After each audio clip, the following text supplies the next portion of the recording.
எதிர்பார்த்து காத்திருந்த எங்கள் நாட்டை எல்லா மக்களுக்கும் சொந்தமானது என்று அழைத்து கொண்டு வருகிறார்கள்.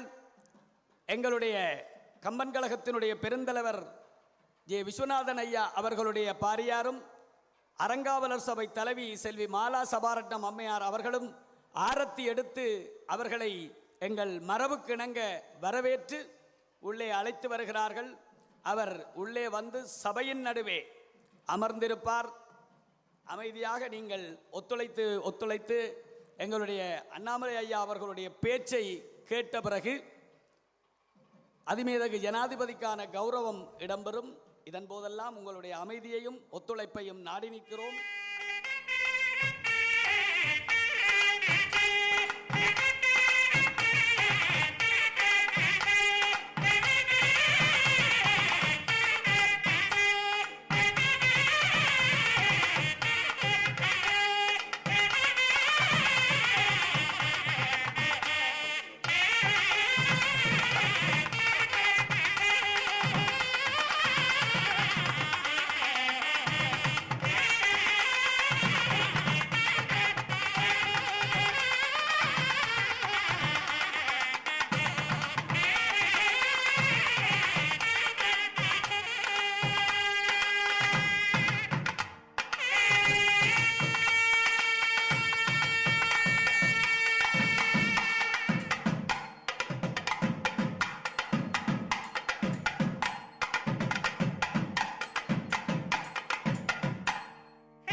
ஒரு எளிமை விரும்பியாக உலக மக்கள் அத்தனை பேருடைய உள்ளத்திலும் குடிகொண்ட சரித்திர நாயகன் மாண்புமிகு ஜனாதிபதி அனுரகுமார திசாநாயக்க அவர்களை ஒட்டுமொத்த தமிழ் சமூகத்தினுடைய சார்பாகவும் கம்பன் கழகம் வருக வருகவென்று வரவேற்றுக் கொள்வதில் பெருமகிழ்ச்சி அடைகிறது.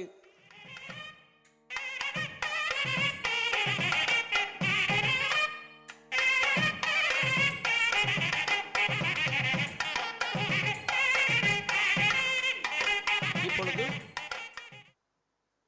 தமிழக மாநில பாரதிய ஜனதா கட்சியினுடைய மேனாள் தலைவர் அண்ணாமலை ஐபிஎஸ் அவர்கள் உரையாற்றுவார். அன்பார்ந்த பெரியோர்களே, தாய்மார்களே, இந்த அற்புதமான மேடையில் கடந்த 4 நாட்களாக ஆன்றோர்கள் சான்றோர்கள் எல்லாம் கம்பனை பெருமைப்படுத்தி கொண்டிருக்கின்றார்கள். கம்பனை நம்மோடு சேர்த்து கொண்டிருக்கின்றார்கள்.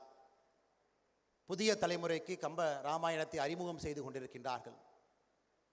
கம்ப ராமாயணத்தில் வரக்கூடிய ஒரு கதாபாத்திரத்தையும் கூட நமக்கு அறிமுகம் செய்து எப்படி நம்முடைய வாழ்க்கையை மேம்படுத்த வேண்டும் என்கின்ற ஒரு பெரிய வாதத்தை வைத்து கொண்டிருக்கின்றார்கள்.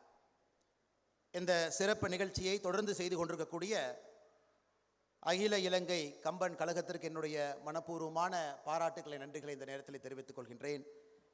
I pay my respectful greetings to a great personality, the President of Sri Lanka, His Excellency Anurakumara Dissanayake sir, who is kind enough to come. It is great to see politicians becoming statesmen by participating in functions like this, mingling among the common people, celebrating different languages, pouring their heart and soul to listen to different literatures. It is very nice to see the President taking time, the Honorable President, His Excellency, coming here and participating in this wonderful function. நான் நம்முடைய எனக்கு முன்பு பேசியிருக்கக்கூடிய முகமது ரேலா அவருடைய பணியை இப்போ நான் செய்யணும். The speaker before me, Dr. Muhammad Rela, who has come all the way from Chennai, he was waiting for the Honorable President's arrival so that he can speak in English and Tamil. So that it is our duty to elevate Kambaramayana so that others can also understand. நம்முடைய தாய்மொழியின் மீது மிகப்பெரிய பற்றும் ஆவலும் ஆசையும் இருந்தாலும் கூட மாற்று மொழி பேசக்கூடிய நண்பர்கள்ட்ட நம்முடைய கம்பராமாயணத்தை இன்னும் சிறப்பாக சேர்க்க வேண்டிய பெரிய பொறுப்பும் பணியும் நமக்கு இருக்குது. அதனால் முகமது ரேலா அவர்கள் விட்டு சேர்ந்த பணியை இப்பொழுது நான் அதை தொடங்குகின்றேன் என்று அன்போடு ஐயாவுக்கு சொல்லிக்கிறேன். President sir, it is fantastic that you have come. It is also fantastic that you are part of a function where Kambar has written this Kamba Ramayanam about 1000 years back.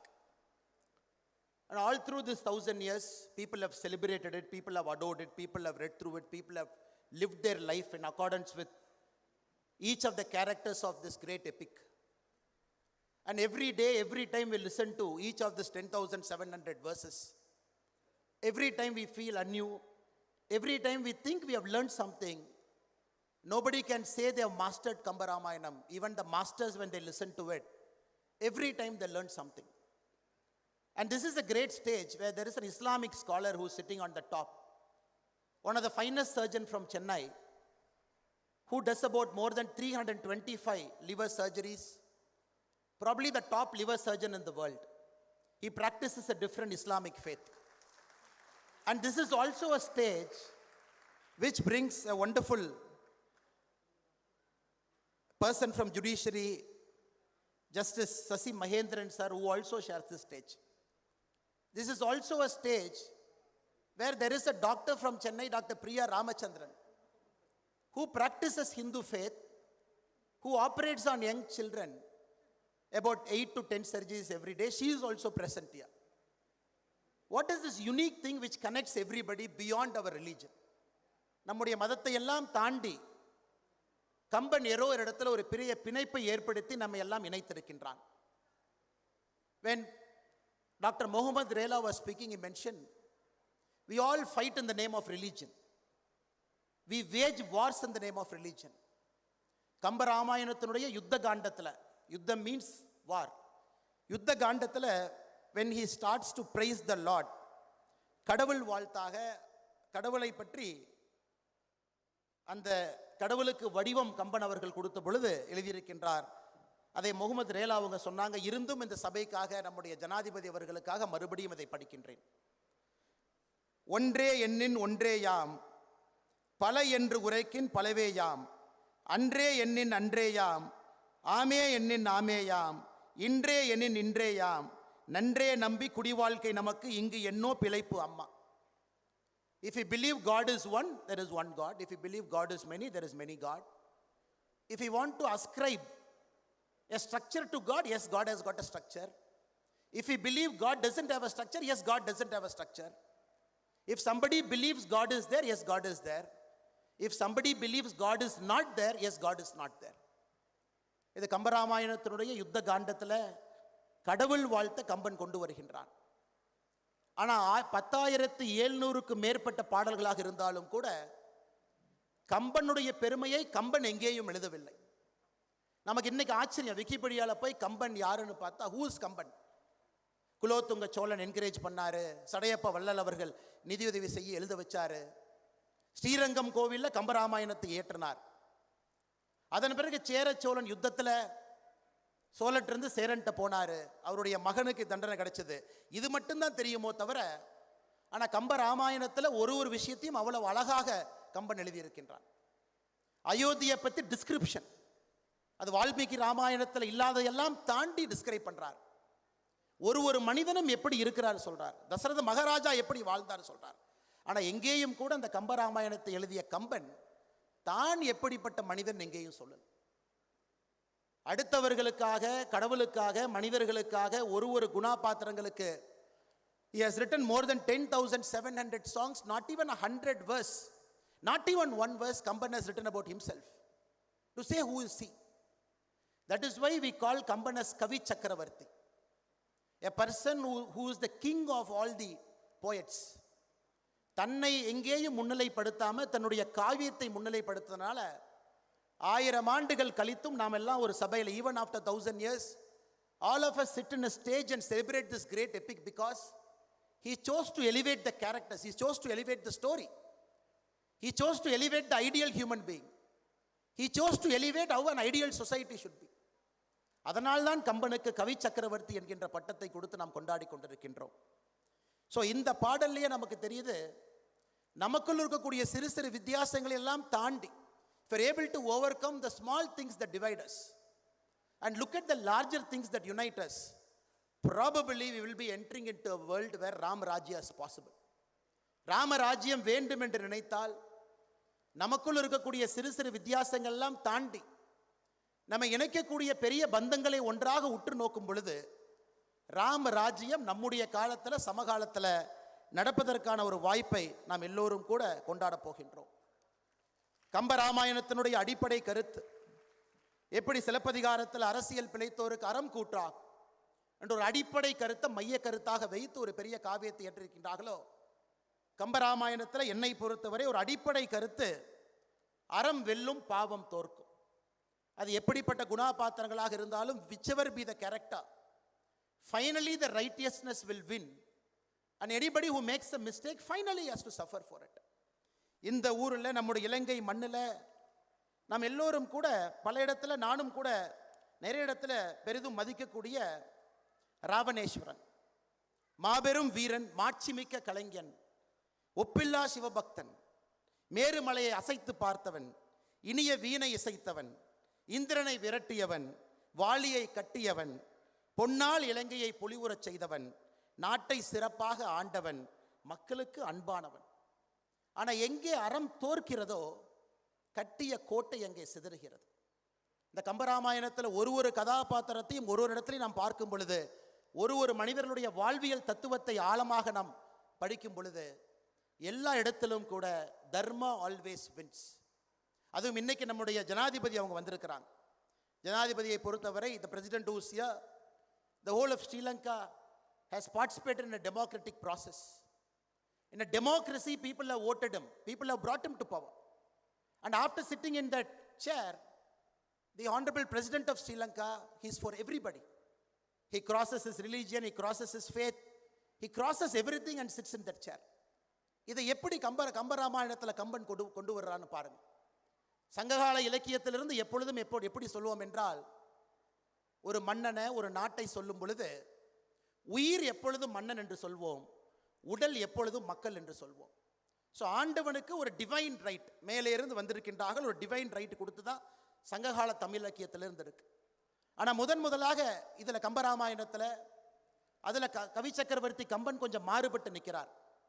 when he talks about Dasarath Maharaja, அப்போ அவர் தெளிவாக வர்ணனை செய்கின்றார், மன்னன் உடலாகவும் மக்கள் உயிராகவும் இருக்கிறாங்க.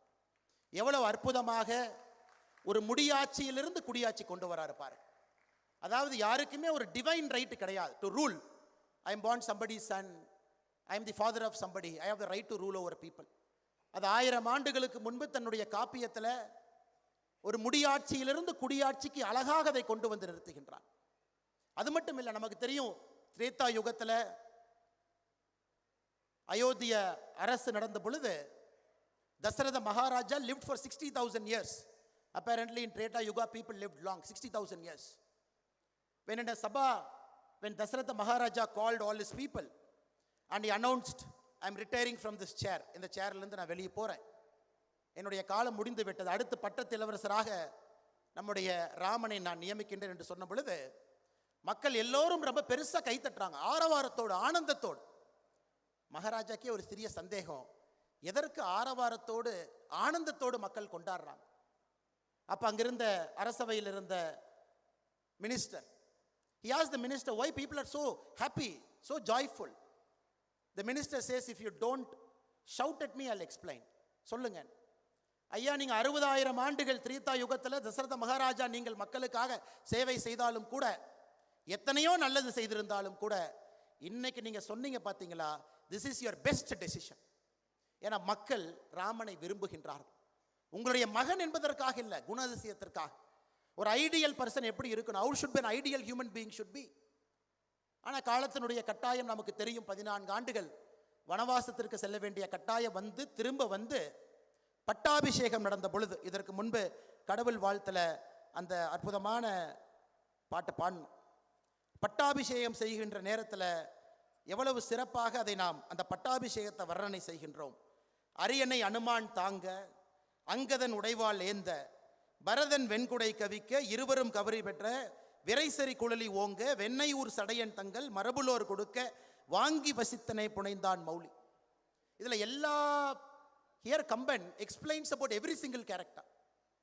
யார் இருக்கிறா, யார் த்ரோனை ஹோல்ட் பண்றா, who's holding the throne, who's having the sword in his hand, who is carrying the umbrella which signifies Chakravarti is taking power, where is Sita Parati. He explains everybody in that scene, but there is one person Kamban intentionally did not explain.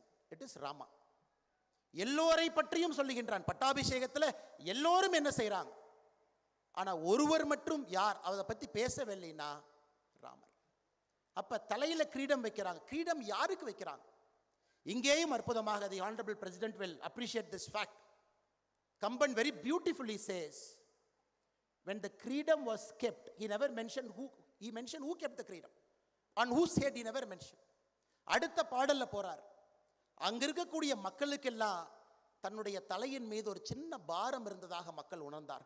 People felt there is some small weight in their head.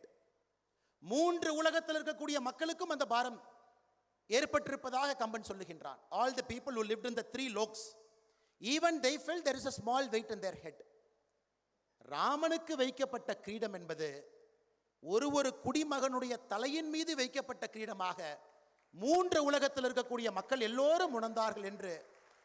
ஒரு குடியாட்சிக்கு எவ்வளவு முக்கியத்துவத்தை, முடியாட்சி நடக்கக்கூடிய சமயத்தில் எவ்வளவு அற்புதமாக நம்முடைய கம்ப ராமாயணத்தில் கவி சக்கரவர்த்தி கம்பன் அவர்கள் சொல்லி இருக்கின்றார். இதெல்லாம் பார்க்கும் பொழுது காலத்தை கடந்து நிற்கக்கூடிய ஒரு காப்பியம். ஒரு மனிதனும் படித்து தன்னுடைய வாழ்க்கையை அதற்கு தகுந்தார் போல் வாழ வேண்டிய ஒரு கட்டாயம் இந்த உலகத்தில் இந்த நேரத்தில் 21st century இருக்க வேண்டிய ஒரு கட்டாயம் நமக்கு இருக்கு. இப்ப ராமராஜ்யம், for politicians the fancy word, when I get elected to power I promise you Ramarajya. So everybody will ask, what is Ramarajya? So ராமராஜ்யாவுடைய அடிப்படை தத்துவத்தை நாம் சொல்லி இருக்கின்றோம். ராமராஜ்யத்தினுடைய அடிப்படை தத்துவம் என்பது முடியாட்சி கிடையாது, குடியாட்சி. It is not a hereditary transfer of power. It is people selecting a king or a person whom they love and adore, and people celebrate as if they are sitting in that throne. ராமராஜ்யத்தினுடைய அடிப்படை இதை இன்னும் கொஞ்சம், ஏன்னா நான் when கம்பவாரதி ஐயா when he called me to speak, the only thing I thought is, இரும்படிக்கிற இடத்துல ஈக்கு என்ன வேலை? அண்ணாமலை கம்பராமாயணம் இது பொருத்தமே இல்லாத ஒரு வார்த்தை.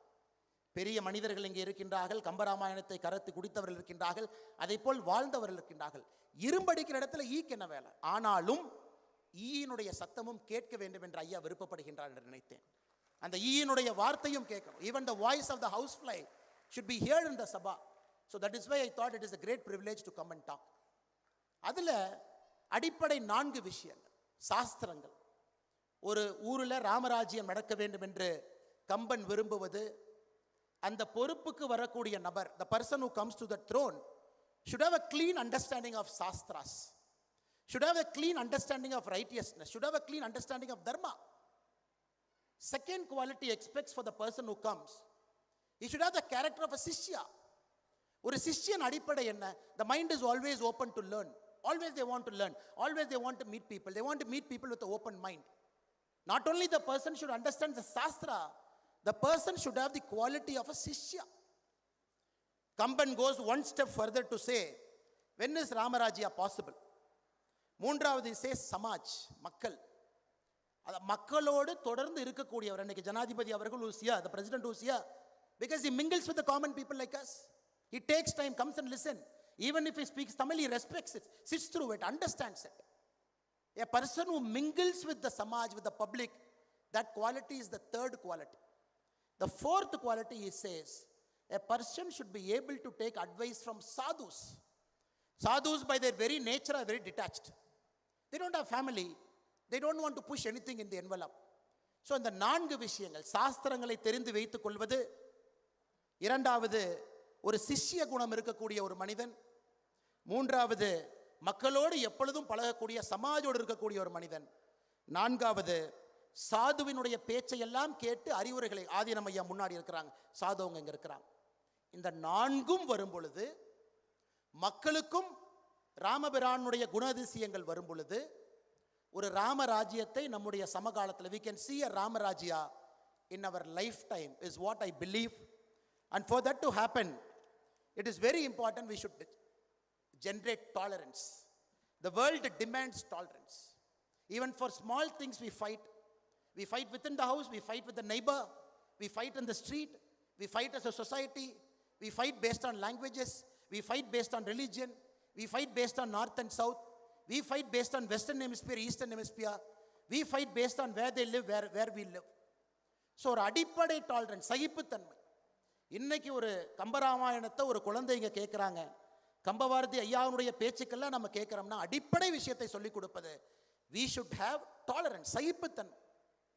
The second quality, I believe, the present generation, if at all we are a follower of Kamban, we take the nuggets of Kambaramayanam very seriously, is to have humility. We all believe, Relas are quoted from all the epic scriptures, from Bible to Quran, every single piece of great literature he quoted. அடிப்படை humility. நான் பெரியவன், I'm a big man, I'm bigger than everybody, somebody has to respect me, somebody has to salute me. இந்த humility இன்னைக்கு நம்முடைய சமுதாயத்தில் it is coming on a lower level every time. So கம்பராமாயணத்தை நாம் சாத்தியப்படுத்தணும், அதுபோல் நாமும் வாழ வேண்டும். நம்முடைய சமகாலத்தில் ஒரு ராமராஜ்யத்தை நாம் அதிலே ஒரு மக்களாக இருக்க வேண்டும் என்று நினைத்தால் அடிப்படை 2 குணங்கள், பெரிய குணங்களே வேண்டாங்க, பெரிய குணங்கள் வேண்டாம், பெரிய குணங்கள் தானாக வரும். At least 2 small qualities we can pick up. Just like Rama is known for integrity, Lakshmana is known for his seva, just like Bharata is known for his tolerance. நாம எல்லா கேரக்டரா வாழ்ந்துடலாம். If we have to live as a character of Bharata, imagine. Bharata doesn't have any role to play in Rama getting sent off to forest.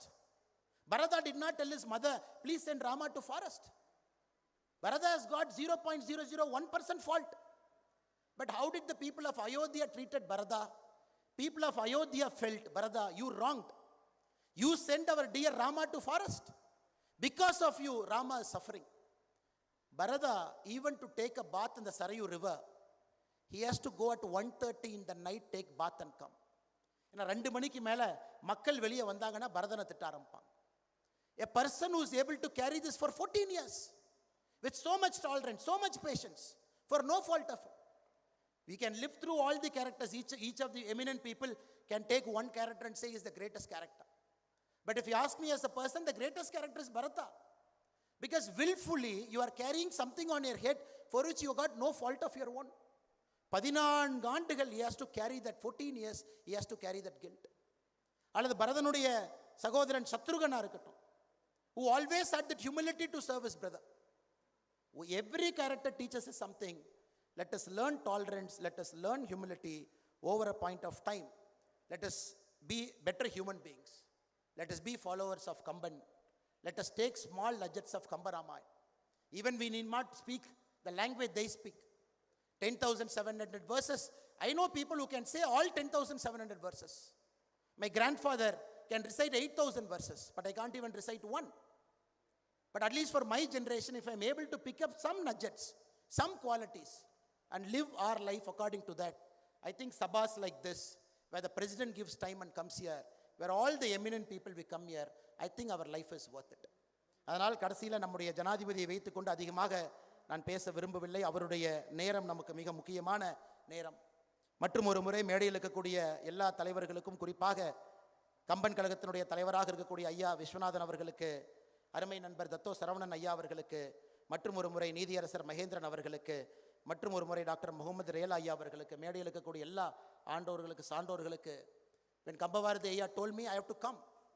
Tomorrow is counting of elections in Tamil Nadu. I can't afford to come today. But people have already decided. It is already in the box. We just have to open the box tomorrow and see what people have given their verdict inside. When Kambavaradhi Ayya says you have to come, the only thing I can do is I just have to obey and come to Colombo. So the great privilege. Kambavaradhi Ayya அவர்களுடைய பாதத்தை தொட்டு வணங்கி நன்றி தெரிவித்து, இந்த வாய்ப்பு கொடுத்த எல்லா நல்ல உள்ளங்களுக்கும், கொழும்பு மாநகரில் இருக்கக்கூடிய எல்லா நம்முடைய தமிழ் சொந்தங்களுக்கும், ஆண்டோர்களுக்கும், சான்றோர்களுக்கும் நன்றி உரித்தாக்கி என்னுடைய உரையை முடித்துக் கொள்கின்றேன். நன்றி, வணக்கம். கம்பன் வாழ்க, கம்பனுடைய புகழ் என்றும் நிலைத்து நிற்க. தமிழ்நாட்டையும் உலக நாடுகளையும் தன் குரல் வல்லமையால், ஆளுமையால், அரசியல் சாணக்கியத்தால் மிக சொற்ப காலத்துக்குள் திரும்பி பார்க்க வைத்த ஒரு மேலான அரசியல்வாதி இன்றைக்கு மிக எளிமையான ஒரு வருகையாக இங்கே வந்து எங்களுடைய இந்த கம்பச்சபையை பெருமை செய்திருக்கிறார். நல்ல ஆழமான விடயங்களை எல்லாம் எடுத்துரைத்து நல்ல ஒரு நிறைவுரையை நிறைவான உரையாக எமக்காக வழங்கி வைத்தார். அவருடைய அந்த நல்ல உரைக்காக எங்களுடைய மனமார்ந்த நன்றியை தெரிவித்து நிற்கின்றோம். கம்பன் கழகத்தின் சார்பாகவும் சபையோர்கள் சார்பாகவும் அவருடைய அந்த நல்ல உரைக்கு நன்றி பாராட்டி நிற்கின்றோம்.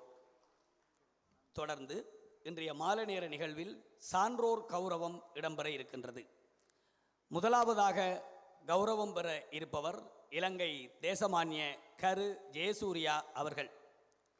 கம்பகலாநிதி ராதாகிருஷ்ணன் விருது பெறும் இந்த கரு ஜெயசூர்யா அவர்கள் எமக்கு விருது பெறுவதற்காக சம்மதித்து நேற்றைய தினம் உடல்நலக்குறைவு காரணமாக தமிழ்நாட்டுக்கு ஒரு சத்திர சிகிச்சைக்காக செல்ல வேண்டியிருப்பதால் அவர் கலந்து கொள்ள முடியவில்லை. அவர் சார்பாக அவருடைய அந்த விருதினை ஏற்றுக்கொள்வதற்காக மேனாள் அமைச்சர் நவீன் திசநாயக்கா அவருடைய மருமகன் அவர்கள் அந்த விருதினை பெற்றுக்கொள்வதற்காக வருகை தந்திருக்கிறார். தன்னுடைய அசௌகரியமான சூழ்நிலையை மிக வேதனையான மனநிலையோடு தெரிவித்திருக்கிறார். தான் இந்த கம்பச்சபையை அவமதித்ததாக கருத வேண்டாம், நிச்சயமாக இந்த கம்பச்சபையில் கலந்து கொள்வதற்கு மிகுந்த ஆர்வத்தோடு நான் காத்திருந்தேன். என் உடல்நலக் குறைவு கலந்து கொள்ள முடியாமல் செய்திருந்தது என்று மனவருத்தத்தோடு செய்தி தெரிவித்திருக்கிறார். இப்பொழுது அந்த கரு ஜெயசூரி அவர்களுக்கான விருது பட்டியத்தை ஸ்தாபித செயலர் குமாரதாசன் அவர்கள் வாசித்து வழங்குவார். அவருக்கான அந்த கௌரவத்தை பெறுவதற்காக அவர் சார்பாக வருகை தந்திருக்கின்ற மேனாள் அமைச்சர் நவீன் திசநாயக்க அவர்கள் கம்பன் கழகத்தினுடைய சகல மரியாதையோடும் மேடைக்கு அழைத்து வரப்படுகிறார். பூரண கும்பம் தாங்கி கொடி குடை ஆலவட்டத்தோடு இந்த நாட்டினுடைய மிக நல்ல ஒரு அரசியல் தலைவராக சிங்கள சமூகத்தை சேர்ந்தவராக இருந்த போதிலும் அனைவருக்கும் வணக்கம். கம்ப கலாநிதி ராதாகிருஷ்ணன் விருது பெறுபவர் ஸ்ரீலங்கா அபிமானிய கரு ஜெயசூரிய அவர்கள், மேனாள் சபாநாயகர், இலங்கை பாராளுமன்றம். அரசியல் பண்பாளன், பலர் புகழ அரசியலில் பண்போடு வாழ்ந்த மகன், நலம் திகழ அவை முதல்வர் ஆகித்தான் நடுநிலைமை, நிலமதனில் காத்த மகன் நிகரில்லா விருது பல, தளமதனில் பெற்றேதான் தன் பெருமை உணர்த்தியவன். இலங்கை தேசத்தின் உயரிய அரசியல் நாயகனாக விளங்கியவர் இவர். வணிக உலகிலும் வானளாவிய புகழ் பெற்ற முன்னோடி. அமைச்சு பொறுப்புகளை அருமையாக ஏற்று நிறைவேற்றி இலங்கை ஜனநாயக சோசலிச குடியரசின் 8வது பாராளுமன்றத்தின் மாண்புமிகு சபாநாயகராக உயர்ந்த பெருந்தகை. கொழும்பு மாநகர சபையின் முன்னாள் மாண்புமிகு முதல்வராகவும் மேல் மாகாண சபையின் எதிர்க்கட்சி தலைவராகவும் அரசியல் அரங்கில் தனித்துவ முத்திரை பதித்தவர். மின்சக்தி மற்றும் எரிசக்தி, பொது நிர்வாகம் மற்றும் உள்நாட்டு அலுவல்கள், உள்ளூராட்சி மற்றும் மாகாண சபைகள், ஜனநாயக சீர்திருத்தங்கள், புத்த சாசனம் போன்ற முக்கிய அமைச்சு பொறுப்புகளை திறம்பட வகித்த திறன்மிக்க தலைவர். இலங்கையின் உயரிய தேசிய கௌரவமான ஸ்ரீலங்கா அபிமானிய விருதை பெற்ற பெருமைமிகு தலைவர். மேலும் அப்துல் கலாம் தொழில்நுட்ப அறிவியல் நிறுவனம் வழங்கிய ஆசியாவின் பெருமை விருதையும் ஜப்பானிய பேரரசின் உயரிய விருதுகளையும் அலங்கரித்த சிறப்புமிக்க மாமேதை. தமது அரசியற் பணிகளாலும் ஜனநாயக செயற்பாடுகளாலும் பெரும் புகழ் கொண்ட ஸ்ரீலங்கா அபிமானிய கரு ஜெயசூரிய அவர்களுக்கு கொழும்பு கம்பன் கழக முன்னாள் செயலர் அமரர் பொன் பாலசுந்தரம் அவர்களால் நிறுவப்பட்ட கம்ப கலாநிதி ராதாகிருஷ்ணன் விருதினை 2026ஆம் ஆண்டு கொழும்பு கம்பன் விழாவில் வழங்கி கௌரவிப்பதில் அகில இலங்கை கம்பன் கழகம் பெருமை கொள்கிறது. அவருக்கான விருது கேடயத்தை கொழும்பு கம்பன் கழகத்தினுடைய பெருந்தலைவர் மாண்புமிகு ஜே விஸ்வநாதன் ஐயா அவர்கள் வழங்கி வைக்கிறார்.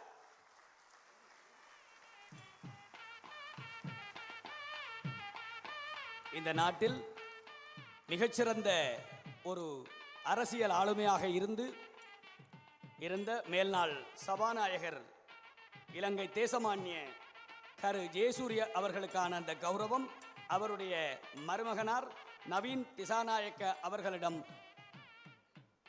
தகுந்த மரியாதைகளோடு கையளிக்கப்படுகின்றது.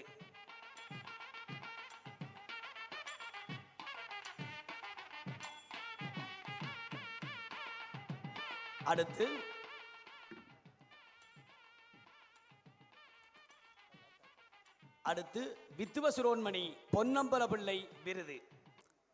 இந்த விருதை பெறுபவர் டாக்டர் பிரதாப் ராமானுஜம்.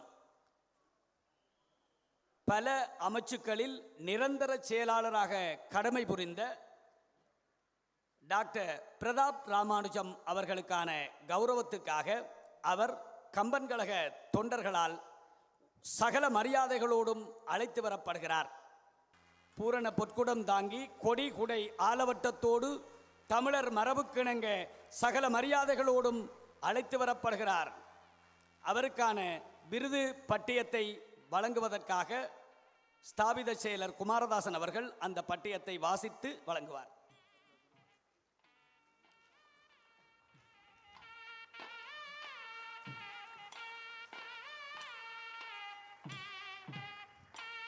வித்துவ சிரோன்மணி பொன்னம்பல பிள்ளை விருது பெறுபவர் டாக்டர் பிரதாப் ராமானுஜம் அவர்கள்.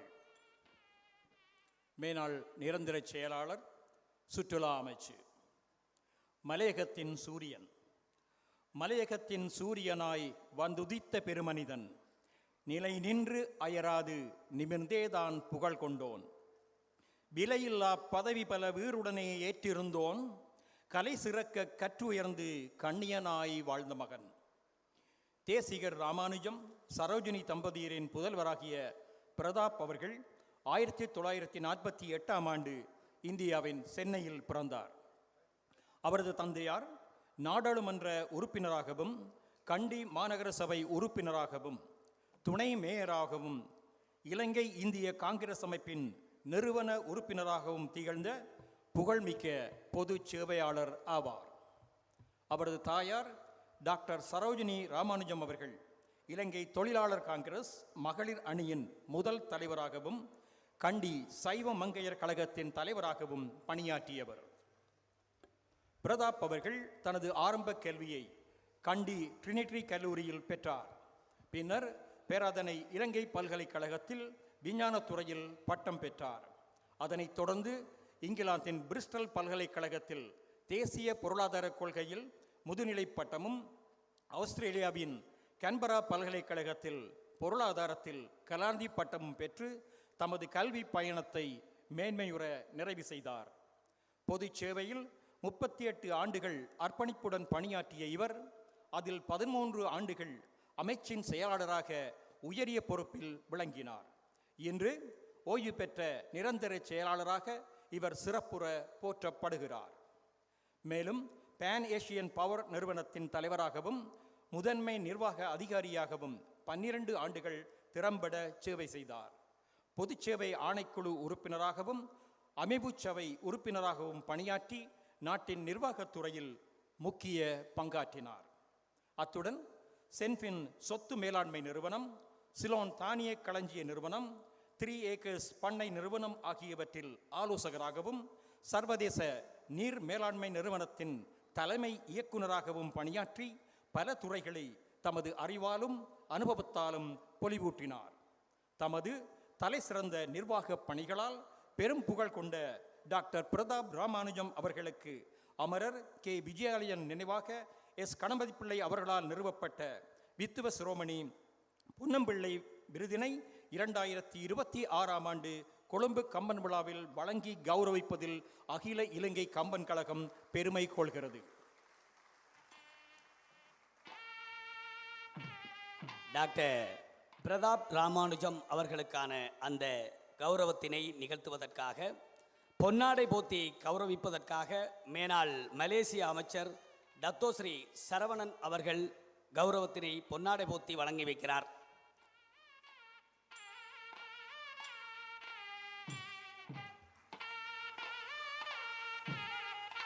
அவருக்கு மாலை அணிந்து மரியாதை செய்வதற்காக பாரதிய ஜனதா கட்சியினுடைய மேனாள் தமிழ் மாநில தலைவர் திரு அண்ணாமலை IPS அவர்கள் மாலையிட்டு மரியாதை செய்கிறார். கொழும்பு கம்பன் கழகத்தினுடைய பெருந்தலைவர் ஜே விஸ்வநாதன் ஐயா அவர்கள் அவருக்கான விருது கேடயத்தை வழங்கி சிறப்பிக்கிறார்.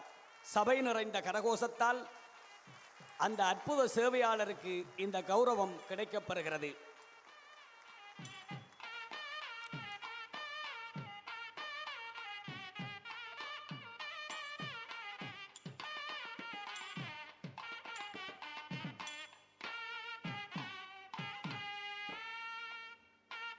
அடுத்து சான்றோர் கௌரவ வரிசையில் பேராசிரியர் ஆசா ஞானசம்பந்தன் விருது.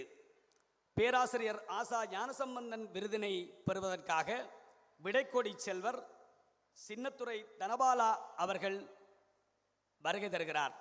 அவரை கம்பன் கழக தொண்டர்கள் சகல மரியாதைகளோடும் அழைத்து வருகிறார்கள்.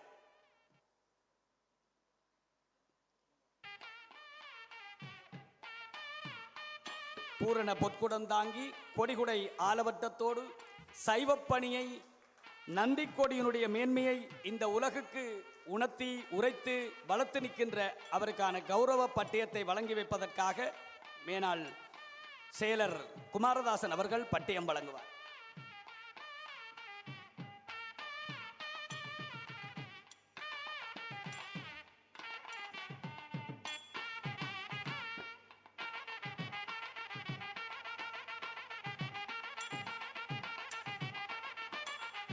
பேராசிரியர் ஆசா ஞானசம்பந்தன் விருது பெறுபவர் விடைக்கொடி செல்வர் சின்னத்துரை தனபாலா அவர்கள். சகமெல்லாம் பரப்பியவன், சைவமதை தன்னுயிராய் தளர்வின்றி போற்றியவன், வையமெல்லாம் வாழ்வதற்கு வழி செய்த பெரும் மனிதன், உய்ய வழி ஈதெனவே உணர்ந்தேதான் நந்தியதன், செய்ய பெரும் கொடியினையே சிகமெல்லாம் பரப்பியவன். காங்கேசன் துறையைச் சேர்ந்த புகழ்பெற்ற தர்மசீலர் சின்னத்துரை எனும் பெரியாரின் வழித்தோன்றலாக பிறந்த இவர் வணிகம், சமயம், சமூக சேவை ஆகிய துறைகளில் தன்னிகரற்ற பங்களிப்புகளை செய்த பெருந்தகையாளர். தனது ஆரம்ப கல்வியை கொழும்பு சைவ மங்கையர் கழகத்திலும், இடைநிலை கல்வியை தெல்லிப்பளை மகாஜன கல்லூரியிலும், உயர்கல்வியை பம்பலப்பட்டி இந்து கல்லூரி, ரத்மலான இந்து கல்லூரி ஆகியவற்றிலும் பயின்றார். பாடசாலை கல்விக்கு பின்னர் தந்தையாரின் வழிகாட்டலில் லீலா ஸ்டோர்ஸ் நிறுவனத்தில் இணைந்து வணிக நுணுக்கங்களையும் மனிதநேய பண்புகளையும் வளர்த்து கொண்டார். பின்னர் அதே நிறுவனத்தின் பணிப்பாளர் சபை உறுப்பினராக உயர்ந்து அதன் வளர்ச்சியில் முக்கிய பங்கு வகித்தார். ஏர் லங்கா, ஒரியன் லங்கா ஆய்வு அபிவிருத்தி நிறுவனம் உள்ளிட்ட பல அமைப்புகளில் பணிப்பாளர் சபை உறுப்பினராகவும், நந்தி டிராவல்ஸ், டினோஷன் ட்ரேடிங் கம்பெனி போன்றவற்றில் முகாமைத்துவ பணிப்பாளராகவும் சிறப்பாக செயற்பட்டார். ஏர்லங்கா பணிப்பாளர் சபையில் பணியாற்றிய காலத்தில் விமான நிலைய நிர்வாகத்தில் தமிழர்கள் பலர் இணைந்து கொள்ள வழி சமைத்தார். விமான நிலைய அறிவிப்புகளில் தமிழ் மொழியை ஒலிக்கச் செய்தது இவரது முக்கிய சாதனையாகும். இவர் இப்போது கொழும்பு சைவ முன்னேற்ற சங்கம், கதிர்காம யாத்திரிகர் தொண்டர் சபை, மனிதநேய நம்பிக்கை நிதியம் என்பவற்றின் அறங்காவலராகவும், ஸ்ரீலஸ்ரீ ஆறுமுக நாவலர் சபை, உலக சைவ பேரவையின் இலங்கை கிளை என்பவற்றின் தலைவராகவும், அகில இலங்கை இந்து மாமன்றத்தின் பிரதி தலைவராகவும், கொழும்பு விவேகானந்த சபையின் உப தலைவராகவும், இந்து சமய கலாச்சார அலுவலர்கள் அமைச்சின் இந்து கலாச்சார நிதியம், இந்து வித்யாபிருத்தி சங்கம் என்பவற்றின் ஆளுநர் சபை உறுப்பினராகவும், இலங்கை சைவநெறி கழகம், பௌத்த சங்கம் என்பவற்றின் காப்பாளராகவும் உன்னதமான சமய சேவையாற்றி வருகிறார். பாணந்துறை கந்தசுவாமி கோவில், திருமுருகண்டி பிள்ளையார் கோயில் நிர்வாக சபைகளில் முக்கிய பதவிகளையும் வகித்து வருகிறார். போரால் பாதிக்கப்பட்ட மக்களுக்கு உதவி செய்து மனித நேய பணிகளில் ஈடுபட்டதோடு உலகின் பல நாடுகளில் நடைபெற்ற சைவ மாநாடுகளில் கலந்து சிறப்பித்துள்ளார். உலகளாவிய நிலையில் நந்திக்கொடியின் சிறப்பை எடுத்துச் சென்றது இவரது மகத்தான சேவையாகும். இதனால் இவர் விடைக்கொடி செல்வர் எனும் விருது வழங்கி கௌரவிக்கப்பட்டார். மேலும் நந்திக்கொடியின் முக்கியத்துவம் பெருமைகளும், நந்தி கொடியேற்றி கொடிக்கவி பாடி போன்ற நூல்களையும் வெளியிட்டுள்ளார். மொத்தத்தில் சமயப்பற்றுறுதி, சமூக பொறுப்பு ஆகியவற்றோடு வாழ்ந்து வரும் விடைக்கொடி செல்வர் சின்னத்துரை தனபாலா அவர்களுக்கு திரு சூனா திருஞான சம்பந்தர் அவர்களால் தனது தந்தையார் அமரர் கானா சுப்பிரமணியம் அவர்களின் நினைவாக நிறுவப்பட்ட அமரர் பேராசிரியர் ஆசா ஞானசம்பந்தன் விருதினை 2026ஆம் ஆண்டு கொழும்பு கம்பன் விழாவில் வழங்கி கௌரவிப்பதில் அகில இலங்கை கம்பன் கழகம் பெருமை கொள்கிறது.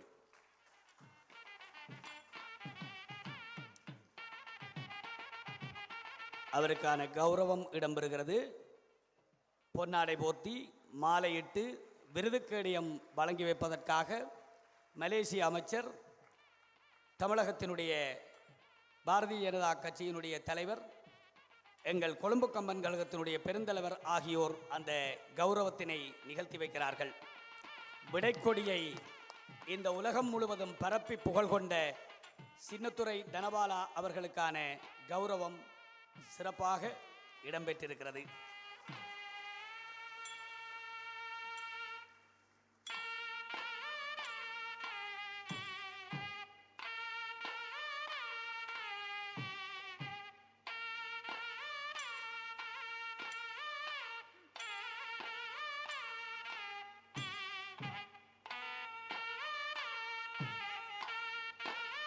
அடுத்து சான்றோர் கௌரவம் பெறும் அடுத்த சான்றோர் காப்பியக்கோ ஜின்னா சர்புத்தீன் அவர்கள். கம்பனடிப்பொடி ஷா கணேசன் விருதினை பெறுகிறார். கம்பனடிப்பொடி ஷா கணேசன் அவர்களுடைய விருதை பெறும் காப்பியக்கோ ஜின்னா சர்புத்தீன் அவர்களை கம்பன் கழக தொண்டர்கள் சகல மரியாதைகளோடும் அழைத்து வருகிறார்கள்.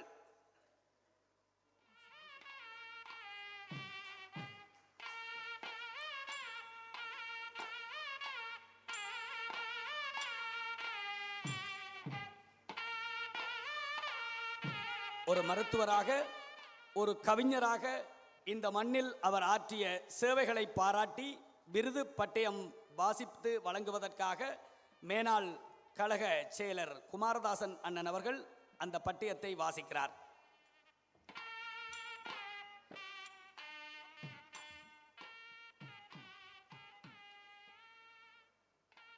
கம்பனடிப்பொடி சா கணேசன் விருது பெறுபவர் டாக்டர் ஜின்னா ஷரீஃபுத்தீன் அவர்கள். காவியங்கள் பல படைத்தோன், காவியங்கள் பல செய்து கவிதமழை பொழிந்த மகன், மேவி உலக உயிர் அனைத்தும் மேதினியில் காத்த மகன், ஆபிவரை தமிழ் பதித்து அவனியிலே வாழ்வதனால் நாவினிக்கும் செந்தமிழன் நலமெல்லாம் தெரிந்த மகன், மருதமுனை மண் தந்த மறுவில்லா மாண்பாளர், மருத்துவராய் தான் மலர்ந்து மண்ணுக்காய் உழைத்த மகன், பெரும்புலவர் ஷரீஃபுத்தீனின் பெயர் சொல்லும் இனிய மகன், சிவநாயக குருவை சேர்ந்துயர்ந்து கலைவன், மதுரத் தமிழ் மொழியில் மனம் பதித்து மயங்கியவன், காவியங்கள் பல செய்த கண்ணியத்திற்கு உரிய மகன், அறிவும் ஆற்றலும் அகம் நிறைந்த காப்பியக்கோ கவிதை சிறுகதை காவியம் புதினமென கலைவழி தமிழ்கடலில் கரை கடந்து நீந்தியவர், சிறுவர்க்காய் இலக்கியங்கள் செய்து புகழ் கொண்டோன், செம்மையுற மொழிபெயர்ப்பு செய்து தமிழ் வளர்த்தோன், செந்தமிழின் பரப்பதனை செழிக்க வைத்த பேராளன், தமிழுக்காய் வாழ்நாளை தந்தேதான் வாழ்ந்த மகன், எண்ணிறந்த காவியங்கள் இயற்றித்தான் முன்னோரின் மரபுதனை மேம்படுத்தும் மாண்பான பேரறிஞர், பட்டங்களும் பரிசும் பணிந்தீவரை சூழ்ந்திடினும் எட்டவே நின்றென்றும் இயல்புடனே வாழுபவர், அறிவுலகம் வியந்திடவே அரங்குபல கண்ட மகன், கவிதைக்காய் கணக்கில்லா கௌரவங்கள் பெற்றுயர்ந்தோன், அரிய பெரும் தமிழ் தொண்டின் அணிவிளக்காய் நின்றிருப்போன், தமிழ் வயலில் தான் முயன்று தரமான பயிர் வளர்த்தோன், ஆய்வுக்கு உட்படுத்தும் ஆக்கங்கள் பல தந்தோன், ஈழத்தின் தமிழ் பெருமை எழுத்ததனால் விரிவித்தோன், இஸ்லாமிய பெருமை எடுத்தியம்பி தலைநிமிர்ந்தோன், தக்காரோய் வாழ்ந்தேதான் தாழ்வதிலா எச்சங்கள் பெற்றே புகழ் கொண்டு பெருவாழ்வை பேணுபவன், இளையோரே அனைத்தேதான் ஏற்றங்கள் தந்திடுவான், நற்றவ செல்வராய் நானிலத்தோர் போற்றுகிற காப்பிய கோவுக்காம் கௌரவம் ஈது. ஓயாத கவிதை பணியால் உயர் புகழ் கொண்ட காப்பியக்கோ டாக்டர் ஜின்னா ஷரீஃபுத்தீன் அவர்களுக்கு பாரத் பல்கலைக்கழக வேந்தர் டாக்டர் எஸ் ஜகத் ரட்சகன் அவர்களால் நிறுவப்பட்ட கம்பனடிப்பொடி சா கணேசன் விருதினை 2026 ஆண்டு கொழும்பு கம்பன் விழாவில் வழங்கி கௌரவிப்பதில் அகில இலங்கை கம்பன் கழகம் பெருமை கொள்கிறது.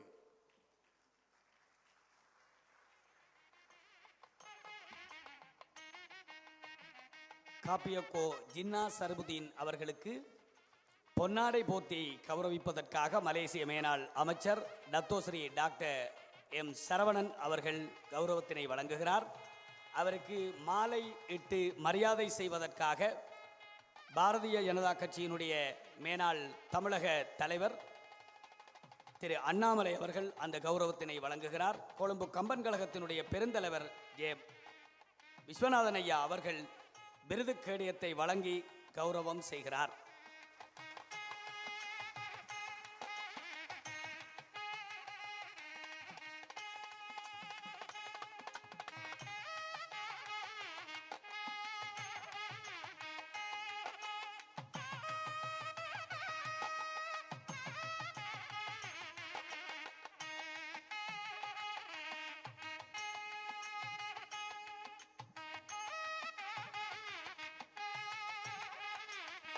அடுத்து சான்றோர் கௌரவம் பெறும் வரிசையில் சிரேஷ்ட பொறியியலாளர் சி உருத்திரலிங்கம் அவர்கள் கௌரவம் பெறுவதற்காக மேடைக்கு வருகை தருகிறார். கம்பவாணர் ஆ அருணகிரி விருது, அந்த விருதினை பெறுவதற்காக சிரேஷ்ட பொறியியலாளர் உருத்திரலிங்கம் அவர்கள் கம்பன் கழக தொண்டர்களால் சகல மரியாதைகளோடும் மேடைக்கு அழைத்து வரப்படுகிறார். மங்கள வாத்தியம் முழங்க பூரண பொற்குடம் தாங்கி கொடிகுடை ஆலவட்டத்தோடு இந்த மண்ணில் மகத்தான சேவைகள் புரிந்த சிரேஷ்ட பொறியியலாளர் ருத்ரலிங்கம் அவர்கள் அழைத்து வரப்படுகிறார். அவருக்கான விருது பட்டயத்தை கழகத்தின் ஸ்தாபித செயலர் வழங்கி வைப்பார்.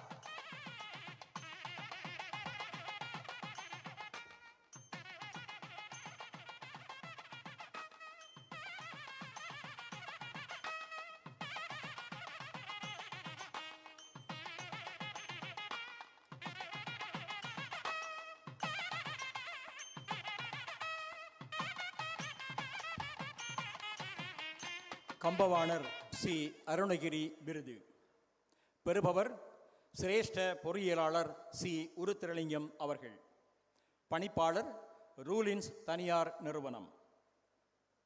அரிய பெரும் திறனாளன், ஒப்பற்ற தந்திரத்தால் உயர்வடைந்து யாழ் மண்ணில் செப்பரிய நுட்பங்கள் செய்தேதான் மாடங்கள் தப்பின்றி அமைக்கும் வகை தானறிந்து பலருக்கும் அப்பதிவை உணர்த்தியவன் அரிய பெரும் திறனாளன். இலங்கை நிர்மாணத்துறை முன்னோடிகளில் ஒருவரான சிரேஷ்ட பொறியியலாளர் சிவலிங்கம் உருத்திரலிங்கம் அவர்கள் யாழ்ப்பாணம் ஏழாலையில் பிறந்தார். இவர் குடிசார் பொறியியற் துறையில் 55 வருடங்களுக்கும் மேற்பட்ட அனுபவம் வாய்த்தவர். பேராதனை பல்கலைக்கழகத்தில் தனது பொறியியல் பட்டத்தினை 1ஆம் தரத்தில் பூர்த்தி செய்தபின் பொதுநலவாய திட்டத்தின் புலமை பரிசிலை பெற்று நிர்மாண பொறியியற் துறையில் பிரித்தானியாவில் முது விஞ்ஞானி பட்டத்தினை பெற்றார். தொடர்ந்து இத்துறையில் சிறப்பு தேர்ச்சி பெற்று பட்டய பொறியியலாளர் தகமையையும் பெற்றுக்கொண்டார். தான் பெற்ற கல்வி தனது தாய் நாட்டிற்கு பயன்பெற வேண்டும் எனும் நோக்கில் மீண்டும் இலங்கைக்கு திரும்பி வந்த இவர் மகாபலி அபிவிருத்தி அதிகார சபையில் பணியாற்றத் தொடங்கினார். 1983ஆம் ஆண்டு நாட்டில் ஏற்பட்ட அசாதாரண சூழ்நிலையால் அப்பதவியை ராஜினாமா செய்துவிட்டு யாழ் மண்ணில் பொறியியல் சார் நிறுவனங்களை நிறுவி தொடர்ந்து சேவையாற்றி வருகிறார். நீர்ப்பாசன வீதி கட்டமைப்பு பொறியியலாளராக நீண்ட அனுபவம் வாய்ந்த இவர் இலங்கை பொறியியலாளர் சங்க நிறுவனத்தில் மிக நீண்ட கால அங்கத்தவராக உள்ளார். நிர்மாணத் துறையின் நிபுணரான இவர் புதுமை தொழில்நுட்பத்தால் 6 நாட்களில் வீடு சமைத்த பெருமைக்கு உரியவர். எரிக்கப்பட்ட யாழ் நூலகத்தை தமது பொறியியல் அறிவால் இடிக்காமல் மீட்டெடுத்து வரலாறு காத்த வல்லுனர்.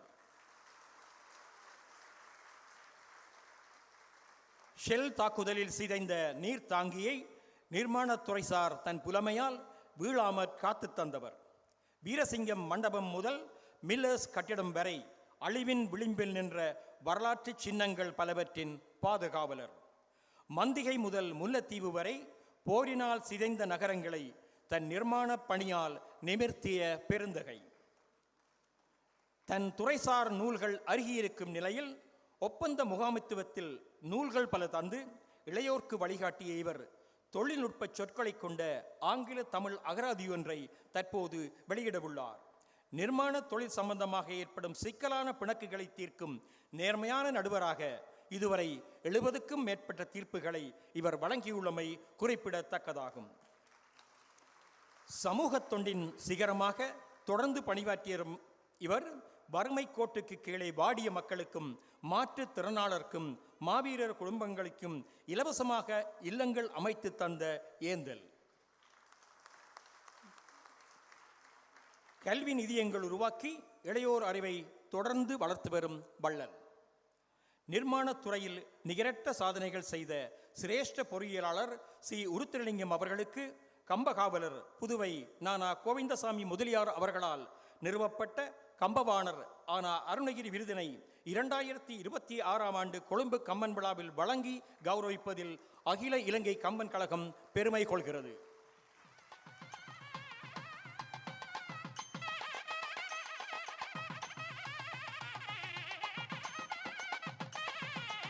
சிரேஷ்ட பொறியியலாளர் உருத்திரலிங்கம் அவர்களுக்கு பொன்னாடை போர்த்தி மலேசிய மேனாள் அமைச்சர் கௌரவம் செய்ய பாரதிய ஜனதா கட்சியினுடைய தமிழக மேனாள் தலைவர் மாலையிட்டு மரியாதை செய்கிறார்.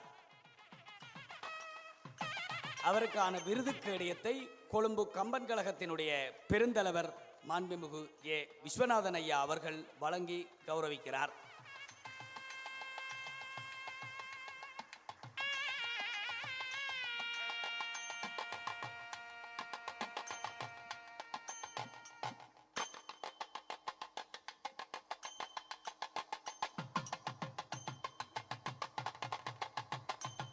தொடர்ந்து மகாவித்வான் கணேசையர் விருது.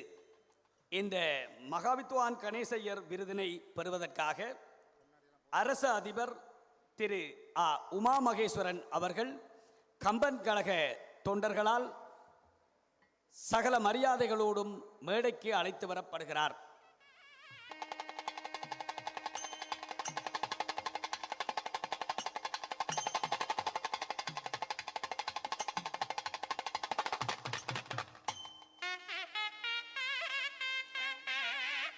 உமா மகேஸ்வரன் அவர்களுக்கான அந்த விருது கேடயத்தை வாசித்து வழங்குவதற்காக ஸ்தாபித செயலர்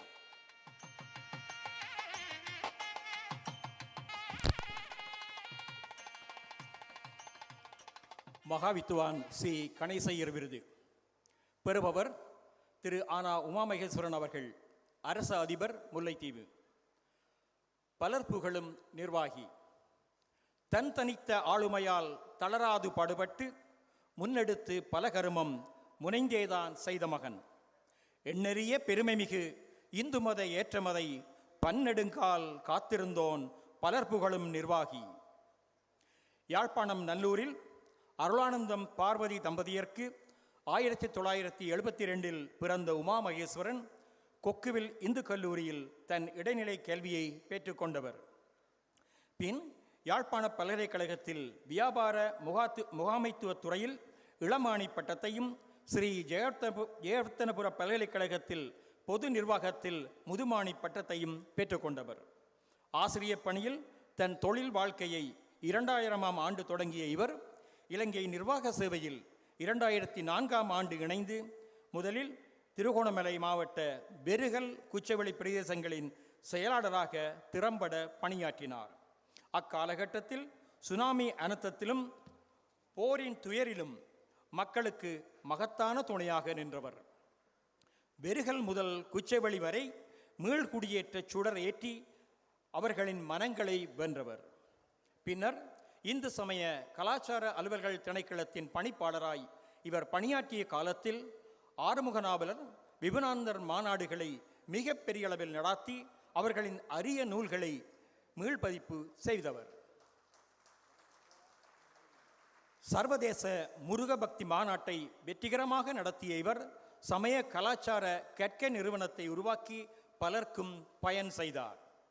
சமய திணைக்களத்தை மக்கள் நேய முன்மாதிரியான அரச நிறுவனமாக மாற்றி தேசிய உற்பத்தி திறன் விருதை முதன்முறையாக திணைக்களம் பெறுவதற்கு வழி சமைத்தார்.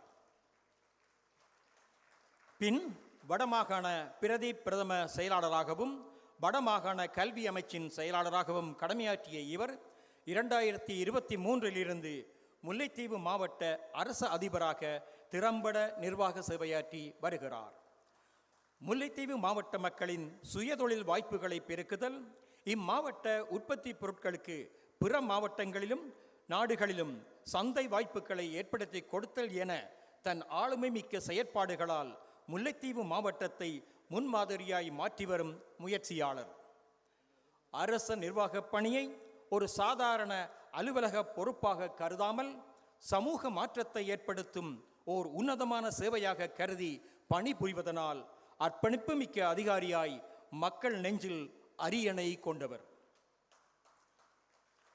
தமது ஆளுமை மிக்க சமுதாய நோக்கிலான நிர்வாக பணிகளால் ஏற்றம் காணும் திருமிகு ஆனா உமாமகேஸ்வரன் அவர்களுக்கு சுவாமி சாந்தானந்த சரஸ்வதி நினைவாக கம்பன் புகழ் விருதாளர் திருமதி அபிராமி கைலாசபிள்ளை அவர்களால் நிறுவப்பட்ட மகாவித்துவான் சி கணேசையர் விருதினை 2026 ஆண்டு கொழும்பு கம்பன் விழாவில் வழங்கி கௌரவிப்பதில் அகில இலங்கை கம்பன் கழகம் பெருமை கொள்கிறது.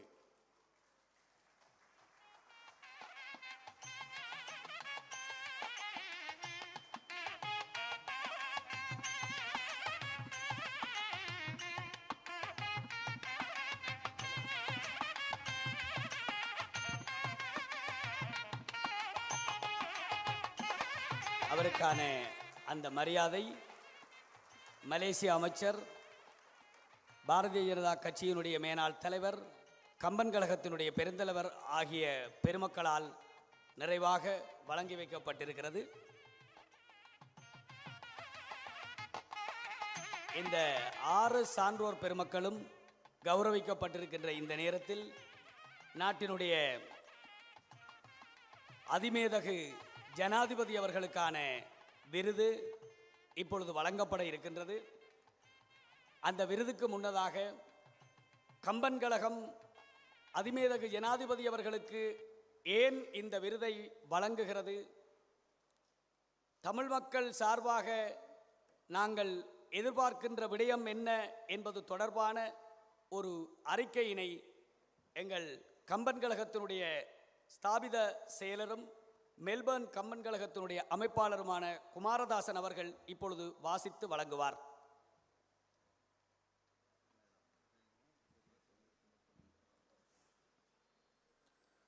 அனைவருக்கும் மீண்டும் வணக்கம். ஒன்றுபட்ட இலங்கையின் தொலைநோக்கு தலைவர் கம்பன் புகழ் விருது கௌரவிப்பு உரை. இச்சபையில் அமர்ந்திருக்கும் வணக்கத்திற்குரிய மதகுருமார்களே, கௌரவத்திற்குரிய அதிமேதகு ஜனாதிபதி அனுரகுமார திசாநாயக்க அவர்களே, விருதுகள் பெற்ற பெரியோர்களே, கூடியிருக்கும் கௌரவத்திற்குரிய பிரமுகர்களே, தாய்மார்களே, இளையோர்களே, உங்கள் அனைவருக்கும் கம்பன் கழகத்தின் சார்பில் எனது வணக்கத்தையும் வரவேற்பையும் தெரிவித்துக் கொள்கிறேன். அதிமேதகு ஜனாதிபதி அவர்களே, இங்கு நான் தனியே நின்று பேசினாலும் எனது இந்த உரை இந்த பெரிய தமிழ் சபையினது குரலாகத்தான் உங்கள் முன்பு வைக்கப்படுகிறது என்பதை தங்கள் மேலான கவனத்திற்கு தர விரும்புகிறேன். மேதகு ஜனாதிபதி அவர்களே, இந்த நாட்டின் அரசியல் வரலாற்றில் நீங்கள் புதியதோர் புரட்சியை செய்ய முயன்று வருகிறீர்கள்.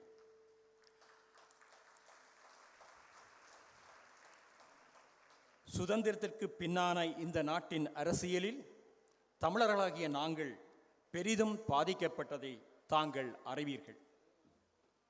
இலங்கையின் பிரஜைகளாக இம்மண்ணின் வளர்ச்சிக்கு இந்நாட்டு தமிழர்கள் மக்களும் பெரிய பங்களிப்பை ஆற்றியுள்ளனர்.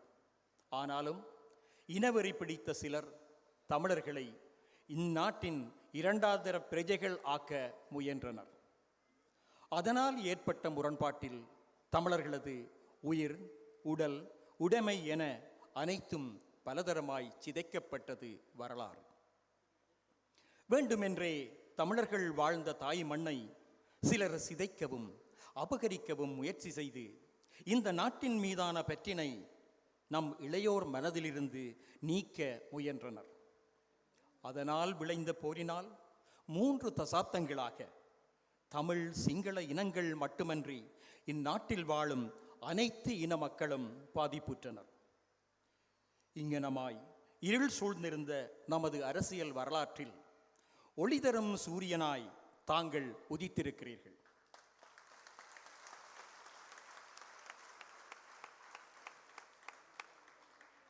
முதலாய் அனைத்து இனங்களையும் அணைத்து கொண்டு இம்மண் எல்லோர்க்கும் உரியது என சொல்லி எங்கள் மனங்களை கவர்ந்து உயர்ந்து நிற்கிறீர்கள்.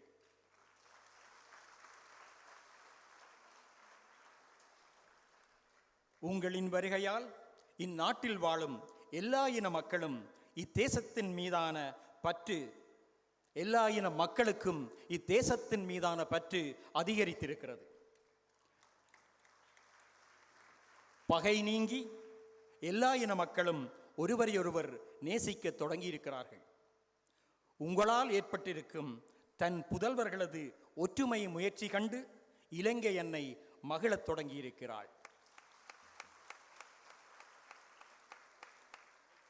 மேதகு ஜனாதிபதி அவர்களே, நீங்கள் தொடங்கியிருக்கும் அரசியல் பாதை மிக கடினமானது என்பதை நாம் அறிவோம்.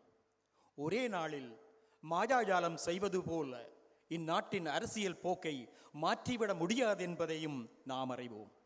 நீங்கள் பல தடைகளையும் தாண்டி ஓட வேண்டி இருக்கும் என்பதையும் நாங்கள் அறிவோம். தமிழர்களின் மனக்குறைகள் இன்னும் முழுமையாய் நீங்கவில்லை. எம்மீதான அடக்குமுறைகள் ஆங்காங்கே இன்னும் தொடர்ந்து கொண்டுதான் இருக்கின்றன. ஆனாலும் எல்லா இனங்களும் ஒற்றுமையாய் வாழும் ஓர் இலங்கையை நீங்கள் முழுமையாக ஆக்கி தருவீர்கள் என்ற நம்பிக்கை எங்களுக்கு வந்திருக்கிறது. ஆனாலும் எல்லா இனங்களும் ஒற்றுமையாய் வாழும் ஓர் இலங்கையை நீங்கள் முழுமையாய் ஆக்கி தருவீர்கள் என்ற நம்பிக்கை எங்களுக்கு வந்திருக்கிறது. அதனால் தான் அரசியலாளர்களை கடந்து உங்கள் மீதான தமிழ் பொதுமக்களின் நம்பிக்கையை வெளிப்படுத்த வேண்டுமென நாங்கள் முடிவு செய்தோம். அம்முடிவின்படியேதான் இதுவரை கலைத்துறைகள் சார்ந்த தமிழர்களுக்கு மட்டும் வழங்கப்பட்டு வந்த தமிழினத்தின் உயர் விருதான இந்த கம்பன் புகழ் விருதினை முதல் முறையாக அரசியல் துறை சார்ந்த சிங்களவரான உங்களுக்கு நாம் வழங்கி மகிழ்கிறோம்.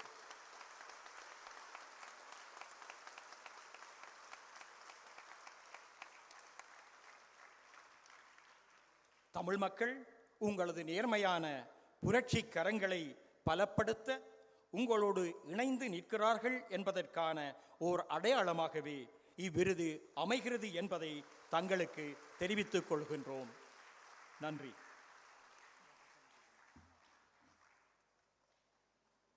இப்பொழுது இங்கே தமிழில் வாசிக்கப்பட்ட இந்த கோரிக்கையை பெரும்பான்மை மொழியில், சகோதர மொழியில் வாசித்து வழங்குவதற்காக கொழும்பு மாநகர சபையினுடைய உறுப்பினர் KT குருசாமி அவர்கள் சிங்கள மொழியில் வாசிப்பதற்காக வருகை தருகிறார்.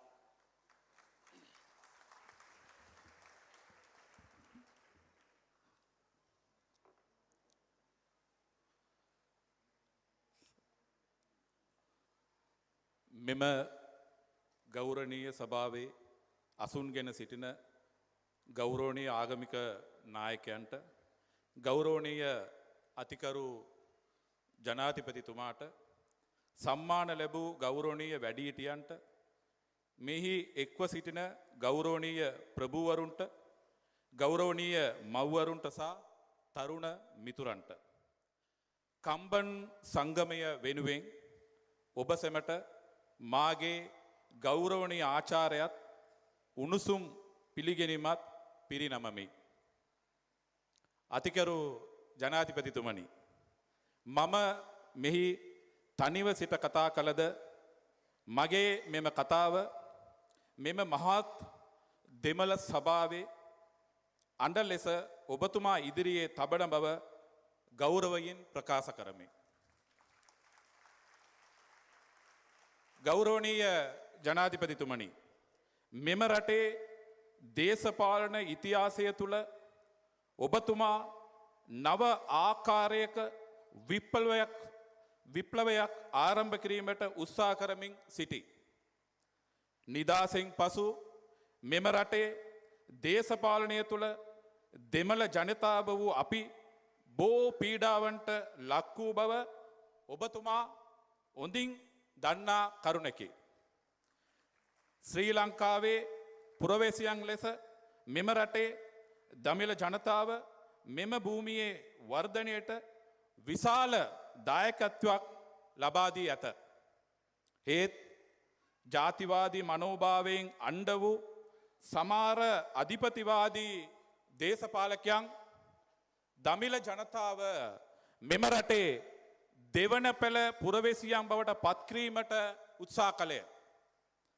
ඒ හේතුවෙන් ඇති වූ ගැටුම්වලදී දමිළ ජනතාවගේ ජීවිත, ශරීර සහ දෙපළ බෝ ආකාරවලින් විනාශයට ලක්විය එය ඉතිහාසයයි. සමහරු දමිළ ජනතාව ජීවත් වූ ඔවුන්ගේ මව්බිම විනාශ කිරීමටත් අත්පත් කර ගැනීමටත් සිතාමතා උත්සාහ කළහ.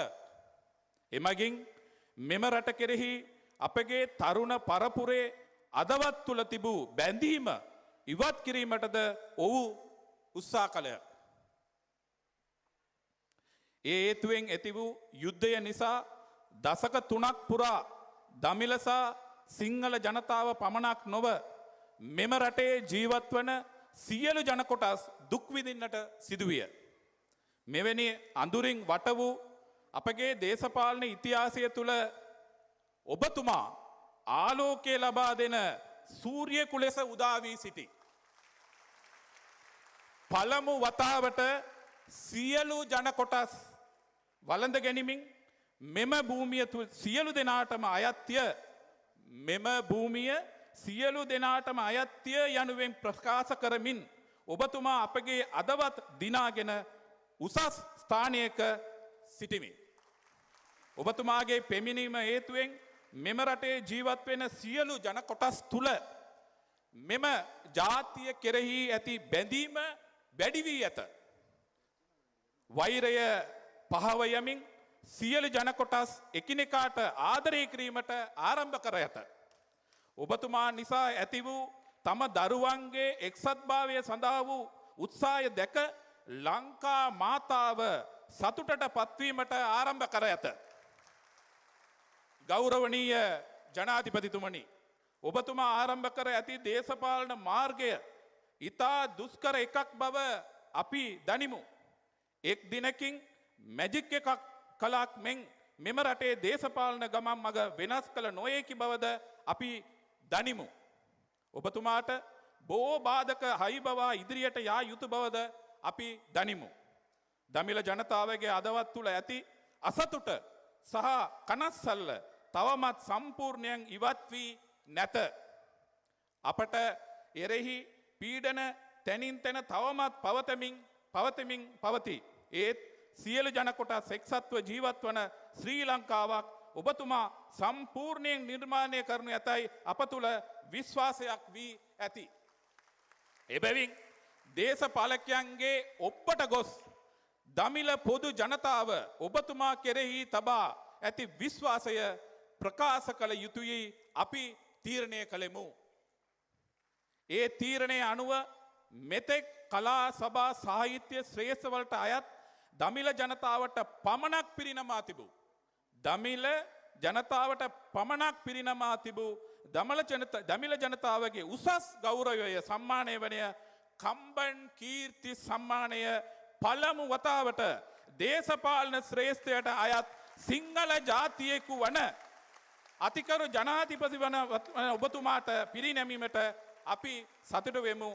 දමිළ ජනතාව ඔබතුමාගේ අවංක සහ විප්ලවීය උත්සාහයන් ශක්තිමත් කිරීම සඳහා ඔබතුමා සමග එක්ව සිටින බවට මෙම සම්මානය සංකේතයක් වන බව ඔබතුමාට ගෞරවයෙන් දැනුම් දෙමි. බොහොම ස්තුතියි.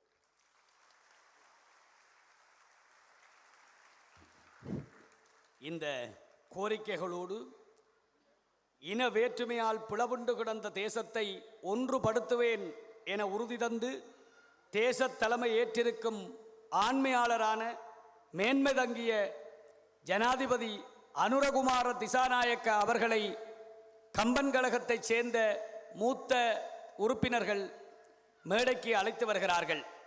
பாதுகாப்பு நலன் கருதி கொடிகுடை ஆலவட்டங்கள் எங்களுடைய ஏற்பாடுகளை செய்ய வேண்டாம் என்று அவர்கள் பணிவன்பாக கேட்டுக்கொண்டதை அடுத்து அவரை உரிய மரியாதையை மனதில் தாங்கியவர்களாக அவரை மேடைக்கு அழைத்து வருகின்றோம். சபையோர்களும் எழுந்து நின்று அவருக்கு மரியாதை செய்வது பொருத்தமாக இருக்கும்.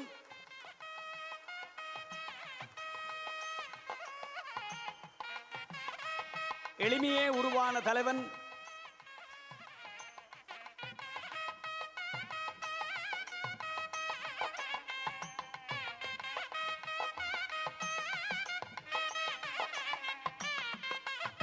அதிமேதகு ஜனாதிபதி அனுரகுமார திசாநாயக்க அவர்களுக்கான விருது பட்டியத்தை வாசித்து வழங்குவதற்காக கழகத்தினுடைய ஸ்தாபித செயலரும் மெல்பர்ன் கம்பன் கழகத்தினுடைய அமைப்பாளருமான அண்ணன் குமாரதாசன் அவர்கள் வருகிறார்.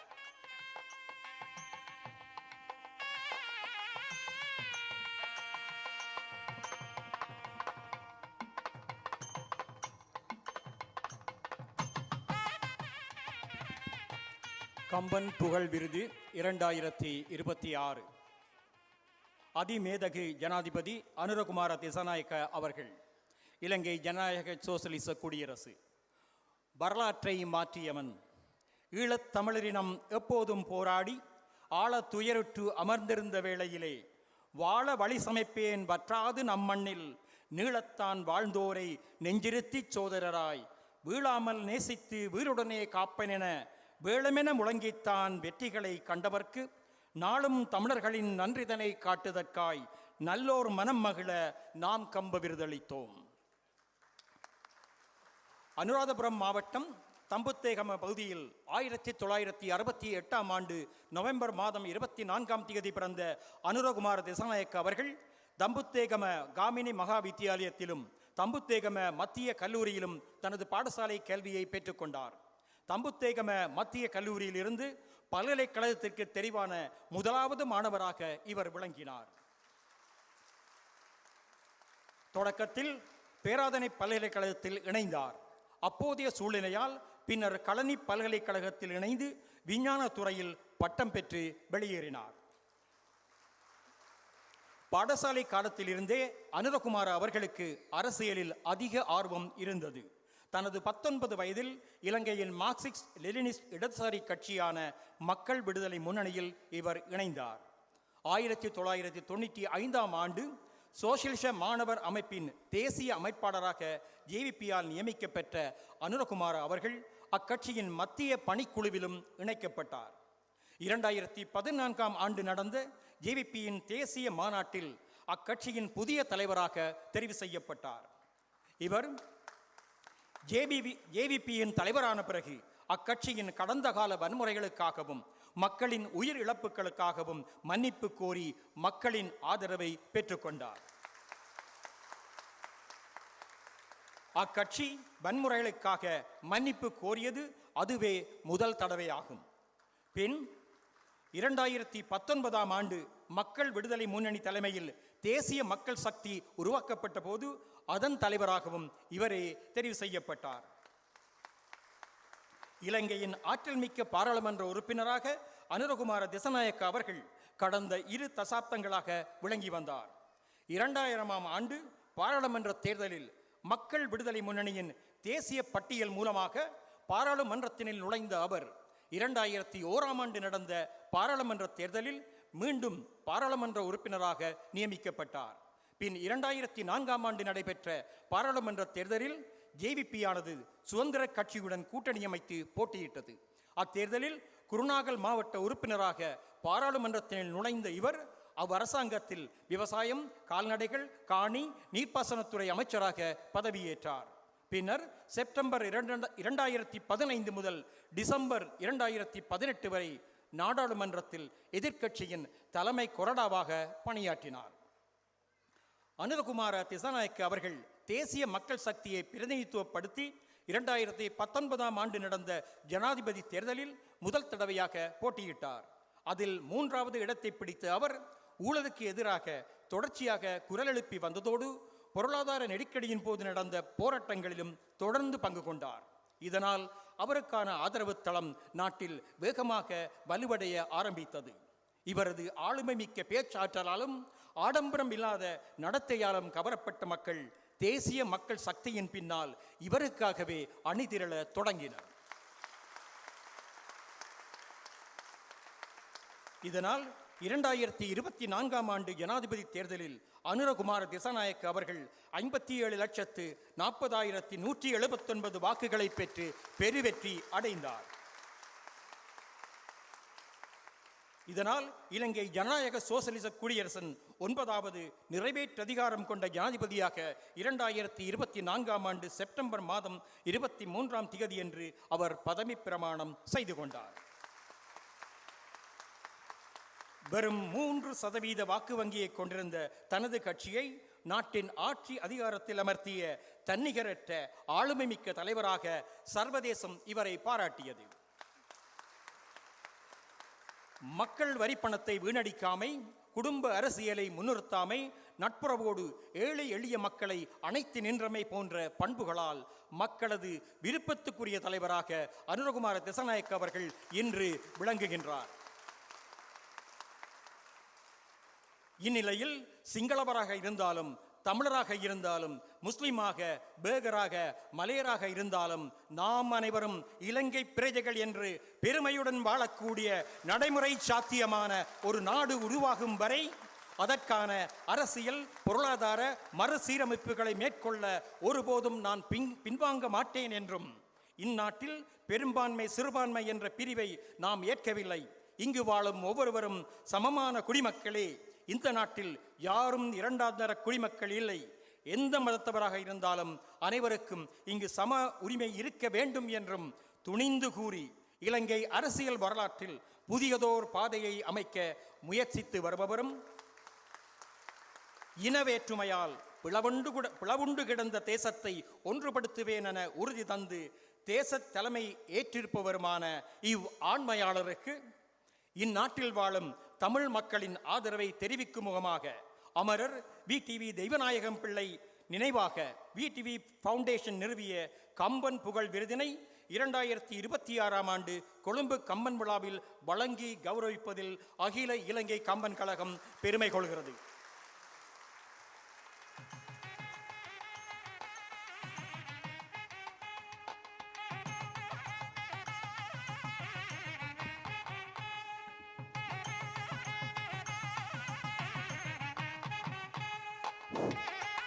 வி.டி.வி. தெய்வநாயகம் பிள்ளை அறக்கட்டளை விருது கம்பன் புகழ் விருதினை வழங்கி வைப்பதற்காக எங்கள் கம்பன் கழகத்தினுடைய பெருந்தலைவர் ஜே. விஸ்வநாதன் ஐயா அவர்களோடு பொன்னாடை போத்தி கௌரவிப்பதற்காக மலேசிய மேனாள் அமைச்சர் கௌரவ டத்தோஸ்ரீ டாக்டர் எம். சரவணன் அவர்கள் பொன்னாடை போர்த்தி கௌரவிக்கிறார்.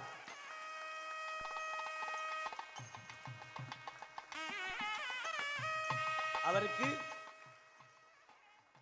மாலையிட்டு மரியாதை செய்வதற்காக பாரதிய ஜனதா கட்சியினுடைய தமிழக மேனாள் தலைவர் திருமிகு அண்ணாமலை ஐபிஎஸ் அவர்கள் மாலையிட்டு மரியாதை செய்கிறார்.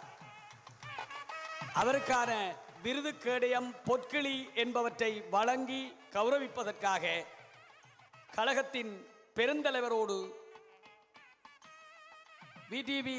அறக்கட்டளை நிறுவனர்களான கணேஷ் தெய்வநாயகம் பிள்ளை, முருகேசு தெய்வநாயகம் பிள்ளை ஆகிய அந்த அறக்கட்டளை நிறுவனர் குடும்பத்தைச் சேர்ந்த சான்றோர் பெருமக்களும் மேடைக்கு வருகை தந்து அதிமேதகு ஜனாதிபதி அவர்களுக்கான கேடயத்தை வழங்கி பெருமை கொள்கிறார்கள். இந்த கேடயம் தமிழ் மக்கள் அத்தனை பேருக்கும் சார்பாக கம்பன் கழகத்தினுடைய ஏற்பாட்டில் வழங்கி வைக்கப்படுகிறது.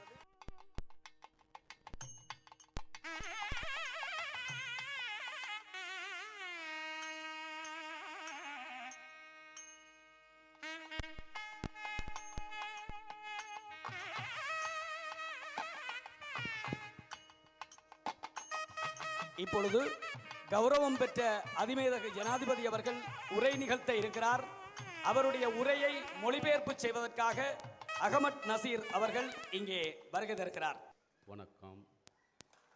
ආයුබෝවන් විශේ අපේ කුරුක්කල්තුමාලාගෙන් ඒ වගේම කම්බ උපහාර ලබන අපේ හිතවතුන්ගෙන් ඒ වගේම මේ සංවිධායක මණ්ඩල සහභාගී වෙන්න තමුන්නාන්සලා සියලු දෙනාගෙන් අවසරයි. குருக்கள் மற்றும் கம்பன் கழகத்தினர்கள் மற்றும் சபையோர்கள் அவையோர்கள் அனைவருக்கும் அன்பு வணக்கம். විශේෂයෙන්ම පළමු කොටම මෙම කම්බන් උත්සවය සඳහා මහට ආරාධනා කිරීම පිළිබඳවත් එහිදී තමුන්නාන්සලා තුළ තිබෙන ආදරය ගෞරවය මා වෙත පිරිනැමීම පිළිබඳවත් මා බේන් විස්තුතිවන්ත වෙනවා. விழாவிலே இந்த நிகழ்வுக்கு ஏற்பாடு செய்து என்னை அழைத்து இந்த அரங்கத்திலே சிறப்பித்தமைக்காக எனது இதயபூர்வமான நன்றிகளை, வாழ்த்துக்களை, பாராட்டுக்களை தெரிவிக்கின்றேன். අප දන්නවා මෙම කම්බන් උත්සවය අදට දින 4ක් මුළුල්ලේ පැවැත්වෙනවා මේ වසරේදී. இன்று 4வது நாளாக இந்த கம்பன் பெருவிழா இடம்பெறுகிறது. මා හිතනවා අපේ සමාජයේ ඇති වී තිබෙන මහා ගැඹුරු ඛේදවාචකයෙන් අපි යලිගොඩේීම සඳහා පොරබැදීමක් කරනවා නම් සාහිත්‍ය සංස්කෘතිකම ශේත්‍රයට විශාල වගකීමක් පැවරලා තිබෙනවා. இலக்கியங்களுக்கு, வரலாறுகளுக்கு, கலாச்சாரத்திற்கு மிக கூடிய பங்களிப்புகள் இருக்கின்றது. நாம் இந்த பிரிவு நிலையில் இருக்கும்போது அவற்றை ஒன்று சேர்த்து கொண்டு நம்மை ஒருமைப்படுத்துவதற்காக 12 වන සියවසේදී පමණ කම්බර් දෙමළ සාහිත්‍යයේ කිවිදානන් විසින් කම්බර් රාමායනය නැවත ප්‍රතිනිර්මාණය කරලා ඉදිරිපත් කරන්න සමත් වුණා. கம்பனுடைய அற்புதமான இந்த படைப்பான கம்பராமாயணத்தின் மூலமாக இப்படியான மறுசீராக்கங்களின் மூலமான ஒரு புதுமையினை உருவாக்கக்கூடிய வாய்ப்பு இங்கு உருவாகி இருக்கிறது. වාල්කී විසින් රචනා කරන ලද රාමායනය යලි ප්‍රතිනිර්මාණය කිරීමක් ඒ තුල ගැබ්වී තිබෙන බව අප අවබෝධ කරගෙන තිබෙනවා. வால்மீகி ராமாயணத்திலிருந்து கம்பராமாயணம் அதி அற்புதமான படைப்பாக வெளிப்பட்டிருப்பது நமக்கு தெரியும். සෑම වසරකම කම්බන් කලහගම් එම නැත්නම් කම්බ සංගමයේ විසින් ඔහුගේ කවි පිළිබඳව ඔහුගේ සාහිත්‍ය මෙහෙවරන් පිළිබඳව ඒ තුල ගැබ්වී තිබෙන සමාජ සාධාරණත්වය පිළිබඳව යහපත් දිවි පැවැත්ම පිළිබඳව නිරන්තරයෙන් සාකච්ඡා කරනවා. නිරන්තරයෙන් ඒ පිළිබඳ අවබෝධය ලබා ගන්නවා. வருடா வருடம் இந்த கம்பனுடைய படைப்பு தொடர்பாக கம்பன் விழாவின் மூலமாக எடுத்தியம்பி நமது சமூகத்தின் மத்தியிலே அதனுடைய சிறப்புகளை வெளிக்கொணர்வது ஒரு அற்புதமான தொடர் செயலாக இருக்கிறது. මා හිතන්නේ වර්තමානයේ අපි සමාජයක් හැටියට මුහුණ දී තිබෙන ගැඹුරු අර්බුදයක් තිබෙනවා. நான் நினைக்கின்றேன் சமூகத்தின் மத்தியிலே ஒரு ஆழமான பதிவை ஏற்படுத்துகின்ற உணர்வலைகளை இது உருவாக்குகிறது. අපේ අධ්‍යාපන ක්‍රමය, අපේ සමාජ රටාව මුළුමනින්ම අපේ දරු පරම්පරාව යන්ත්‍ර බවට පත් කරන ආකෘතියක් ගොඩනැගිලා තිබෙනවා. இதனூடாக ஒரு அற்புதமான உருவாக்கம் என்பது இந்த கம்பராமாயணத்தின் மூலமாக பரம்பரையாக தொடர்ந்து பகரப்படுகின்ற ஒரு சிறப்பு இருக்கிறது. අප සාමාන්‍යයෙන් කල්පනා කරනවා අපේ දරුවන්ගේ අනාගතය රඳා පවතින්නේ යහපත් අධ්‍යාපනයක් ලබා දීමෙන් කියලා. ஒரு வளமான கல்வியினை எதிர்கால சந்ததிகளுக்கு நாம் பெற்றுக் கொடுப்பது தொடர்பாக தொடராக சிந்திக்கின்றோம். ඒ වෙනුවෙන් අපේ අම්මලා තාත්තලා දෙමව්පියෝ තමගේ දරුවන්ට ඉගැන්වීම සඳහා විශාල වේසක් දරනවා. பெற்றோர்களும் அப்படி ஆழமாக தன்னுடைய குழந்தைகளுக்கு சிறந்த கல்வியை கொடுக்க வேண்டும் என்று எண்ணுகிறார்கள். හැබැයි ඒ වේස විසින් ඒ දරුවාට අත්පත් වී තිබෙන ඉරණම කුමක්ද? அந்த எதிர்பார்ப்புகளின் மூலமாக பிள்ளை அடைந்து கொள்ளக்கூடிய அந்த கல்வியினூடான வளங்கள் தான் என்ன? පාන්දර නැගිටින දරුවෙක් නිදි මත තුලින්ම පාසල් යන දරුවෙක් පාසල් ඇවිල්ලා නැවත අමතර පන්ති යන දරුවෙක් රෑ මධ්‍යම රාත්‍රී වෙනකම් පොත අතේ තියාගෙන ඉන්න දරුවෙක් අද බිහි වෙලා තිබෙනවා. இன்று பாடசாலைகளுக்கு செல்லுகின்ற பிள்ளைகள் சோர்ந்துமாந்து சோர்வடைந்து கற்றலிலே அவர்களுடைய ஊக்கங்கள் குறைந்து பசியோடு பட்டினியோடு செல்லுகின்ற ஒரு நிலையை எதிர்காலம் பற்றிய கேள்விக்குறியான ஒரு நிலையை பார்க்கிறோம். අපි දරුව හදන්නේ යන්ත්‍රයක ඇණයක් මුරුච්චයක් දැතිරෝධයක් ලෙසද. நாம் அவர்கள் மத்தியில் இருந்து ஒரு ஊக்கத்தை உருவாக்கி அவர்களுக்கான படைப்புகளை சிறப்பாக்க வேண்டும். අපි කැමති වුණත් අකමැති වුණත් අද අපේ දරුවන් විශාල ප්‍රමාණයක් යන්ත්‍රයක කුඩා කොටසක් බවට පත් වී තිබෙනවා. இன்று நாங்கள் பார்க்கின்றோம் அவர்கள் உளவியல் ரீதியாகவும் ஒரு யந்திரமயமான நிலைக்கு அவர்கள் குறுகி இருக்கிறார்கள். යන්ත්‍රයක කොටස් බවට පත් වුණු දරුවන්ගේ අපිට හිමි වෙන අනාගතය කුමක්ද? இன்று நாம் அவர்களை அந்த நிலையிலிருந்து விடுவிப்பதற்கான நிலைப்பாடுகளை நாங்கள் சிந்திக்கிறோம். හදවතේ තෙතමනයක් නැති දරුවෝ, உள்ளத்திலே ஈரம் இருக்கின்ற பிள்ளைகள், ආදරයේ ලෙන්ගතුභාවය නැති දරුවන්, அன்பினை உருவாகிக்கின்ற பிள்ளைகள், අනෙකා පිළිබඳ සහකම්පනය නොමැති දරුවන් மற்றவர்களை பற்றி அனுதாபம் பிறக்கின்ற பிள்ளைகள், ඇතිවෙන සමාජයක් අපි ඉදිරිපිට නිර්මාණය වෙලා තිබෙනවා. அப்படியான ஒரு நிலைக்கு நாம் அவர்களை கொண்டு வருகின்ற ஒரு பாரிய பொறுப்பு. සියලුම යහපත් මිනිස් සබඳතා අයිස් වතුරේ ගිල්වා මරා දමා තිබෙනවා. எல்லோருமே சமமாக வாழுகின்ற ஒரு சௌபாக்கியமான ஒரு நிலைக்குரிய பிள்ளைகள் அந்த சிந்தனைகளை உருவாக்க வேண்டும். අද සමාජයේ වටිනාකම් බවට පත් වී තිබෙන්නේ කුමක්ද? இன்று நாங்கள் பார்க்கின்றோம் சமூகத்தினுடைய பெருமான நிலைமைகள். ලොකු වාහනය, විශාල නිවස, වැඩි ධනය සමාජයේ වටිනාකම් බවට පත් වී තිබෙනවා. இன்று பாரிய அளவிலே சொத்து சுகங்களிலே அவர்களுடைய செல்வங்களிலே ஒரு பெருகிய தன்மையினை எதிர்பார்க்கின்ற மனநிலையை பார்க்கிறோம். එනිසා අපේ සමාජයට යලි වටිනාකම් හර පද්ධතියක් අවශ්‍යයි. எனவே மீண்டும் சமூகத்தின் மீதான ஒரு பெருமானம் நமக்கு தேவை. තෙතමනයක් තිබෙන දරුවෝ, அவர்களிடத்திலே ஈரம் இருக்க வேண்டும். අනෙකා ගැන සහකම්පනයක් තියෙන දරුවෝ, அடுத்தவர்களுடைய துயரிலே பங்கெடுக்கின்ற உணர்வு இருக்க வேண்டும். ආදරයේ ලෙන්ගතුකම තිබෙන දරුවන් அவர்களோடு சேர்ந்து அவர்கள் வாழ்க்கையிலே பிரவாகிக்கின்ற ஒரு தன்மை අපේ සමාජයේ යලි ඇති කළ යුතුයි. இன்று நமது சமூகத்திலே இதனை மீள உருவாக்க வேண்டும். අන්න ඒදී අපි විශ්වාස කරන මෙම කම්බන් මේ උත්සවයේ ඉතාමත් වැදගත් මෙහෙවරක් ඒ වෙනුවෙන් ඉටු කරනවා. எனவே அந்த உணர்வலைகளை எல்லாம் கொண்டு வந்து மனித நேயத்தை உருவாக்க පසුගිය දින තුනේම තමුන්නාන්සේලාගේ දරුවන් තමුන්නාන්සේලා එකතු වෙලා எனவே நிரந்தரமாக நாம் இந்த ஏற்பாடுகள் மூலமாக සාහිත්‍ය, வரலாறுகள், இலக்கியம், කවියේ තිබෙන ගැඹුර, කම්බන් රාමායණයෙන් අපිට කියලා දෙන අත්දැකීම්, අපේ ජීවන රටාව අපි එකිනෙකා ඒත්තු ගන්නමින් හදාරන්න පටන් ගන්නවා. அந்த இலக்கியங்கள் மூலமாக படிப்பினைகள் அதனூடாக இருக்கின்ற சமூக விழுமியங்களை நாங்கள் வெளிக்கொணர வேண்டும். අපි වැඩිපුර පර්යේෂණ කරන්නේ කොයි දිසාවටද? நாங்கள் கூடுதலாக ஆய்வு நிலையில் இருக்கின்றோம். අපි වැඩිපුර අධ්‍යයනය සඳහා යොමු වෙන්නේ මොන දිසාවටද? நாங்கள் ஆய்வுகளோடு சேர்ந்து நாம் சரியான முறையில் அவற்றை අද தொகுத்து ප්‍රබලම දිසාව බවට පත් වී තිබෙනවා තාක්ෂණය. අද ප්‍රබලතම විශාලතම දිසාව තාක්ෂණය. அது இன்று பாரிய தாக்கத்தை ஏற்படுத்தியிருக்கிறது. ෆෝන් එක අතේ තියෙන දරුවන් මොන සාහිත්‍ය ලෝකෙටද ඇතුල් වෙන්නේ? எனவே இந்த இலக்கிய பரப்புகளுக்குள் அவர்கள் உள்வாங்கப்பட வேண்டும். ඒ ෆෝන් එකේම එක ඇප් එකක් බවට අපේ දරුවන් පත් වී තිබෙනවා. அவர்கள் சரியான முறையிலே நெறிப்படுத்துதலுக்குள்ளாக வேண்டும். එහෙනම් දරුවන්ට පැතුරුණු ලෝකයක් අපි නිර්මාණය කරන්න ඕන. දරුවන්ට විශාල ලෝකයක් අපි ඇති කරන්න ඕන.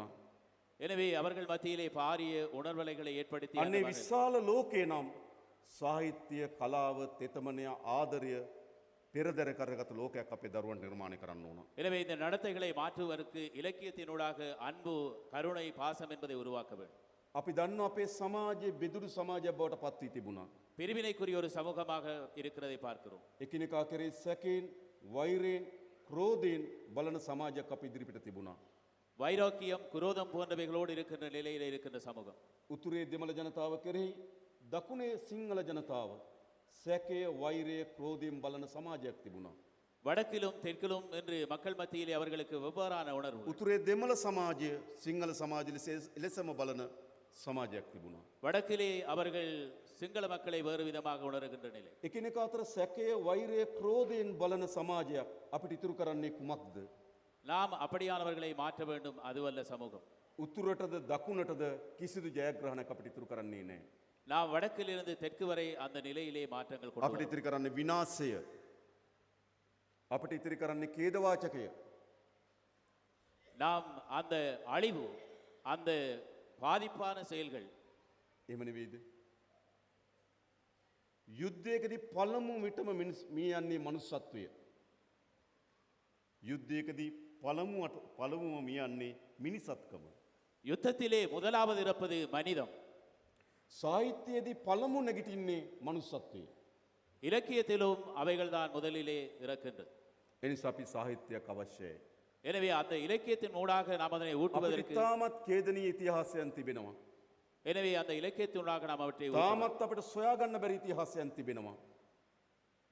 තාමත් අපිට සොයාගන්න බැරි ඉතිහාසයන් තිබෙනවා. எனவே நாம் அவற்றை தேடிச் செல்ல வேண்டிய நிலை ஏற்படுகின்றது. මා තාමත් කල්පනා කරනවා මැතිවරණයේ ඡන්ද වෙනුවෙන් පුස්තකාලයක් ගිනි තියන්නේ කොහොමද කියලා. நாம் இன்று பார்க்கின்றோம் நூலகங்கள் மூலமாக அவைகளை உருவாக்க. මැතිවරණයේ ඡන්ද කාර්යාලයක් ගිනි තියන එක අපිට පිළිගන්න පුළුවන්. පිළිගන්න නෙවෙයි වෙන්න පුළුවන්. என்று මැතිවරණයකදී මැතිවරණ කාර්යාලයක් ගිනි තබන එක තේරුම් ගන්න පුළුවන්. தேர்தல் காலங்களை பார்த்தால் தேர்தல் காலங்களிலே நாங்கள் அவற்றை உணர்ந்து கொள்ளலாம். ඡන්ද අතර සිද්ධ වෙන ගැටුමක් අපිට තේරුම් ගන්න පුළුවන්.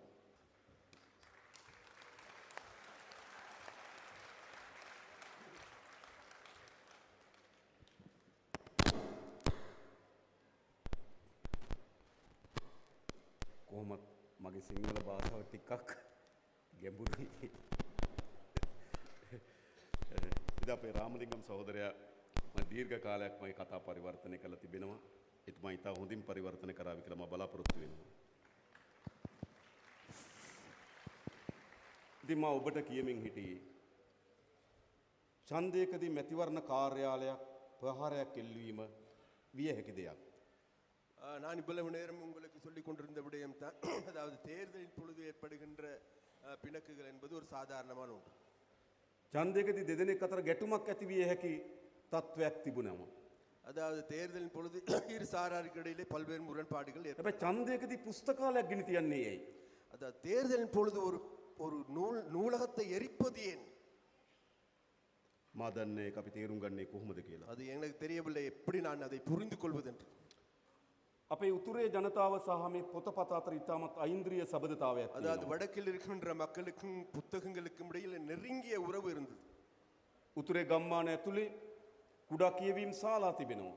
அதாவது வடக்கில் இருக்கின்ற சகல கிராமங்களிலும் ஒரு තාමත් வாசிய சாலை පුවත්පත් ගම් இருந்தது. ඇතුලේ කියවන ජනතාවක් ඉන්නවා. அதாவது கூடுதலாக வாசிக்கின்ற மக்கள் இருந்தார்கள். නිසා මේ කියවීම සහ උතුරේ ජනතාව අතර ඉතාමත් සමීප දමිළ ජනතාව අතර ඉතාමත් ஐந்திரிய සබඳතාවයක් තිබුණා. அதாவது இந்த வாசிப்புக்கும் இடையிலான ஒரு உறவு கூடுதலான உறவு தமிழ் மக்கள் மத்தியிலே காணக்கூடியதாக இருக்கின்றது. එහෙනම් ජනතාවට රිදවන්න හොඳම තැන කුමක්ද?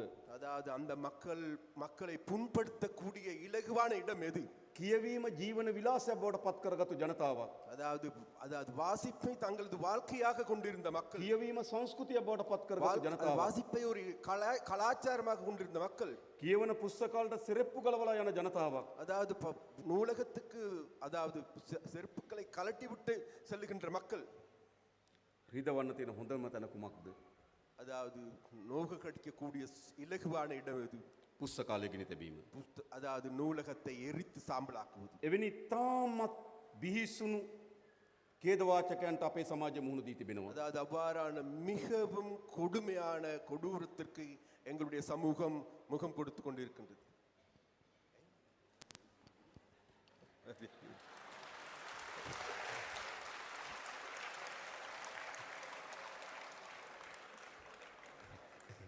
ඒකට මයික් එක සින්දු කියනවා වගේ කියන්න හරියන්නේ.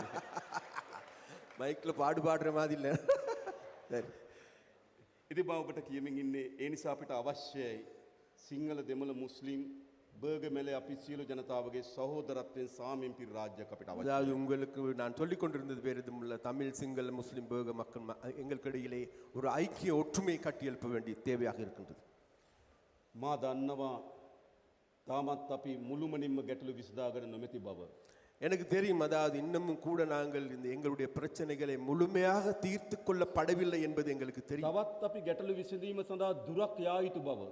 அதாவது இந்த பிரச்சனைகளை தீர்ப்பதற்கு தொடர்ந்து நாங்கள் இன்னும் நீண்ட தூரம் செல்ல வேண்டியும் இருக்கின்றது. ඒත් මම ඔබට කියන්න කැමතියි ජාතික සමගිය වෙනුවෙන් අපි ශක්තිමත් පියවරක් තබා තිබෙනවා. அதாவது நான் உங்களுக்கு சொல்ல விரும்புகின்றேன், தேசிய ஒற்றுமைக்காக மிக பலமான ஒரு அடியை நாங்கள் எடுத்து வைக்க தயாராக ඔබට இருக்கிறோம். සහතිකයක් දෙන්නම්. அது நாங்கள் உறுதியை தருகின்றேன்.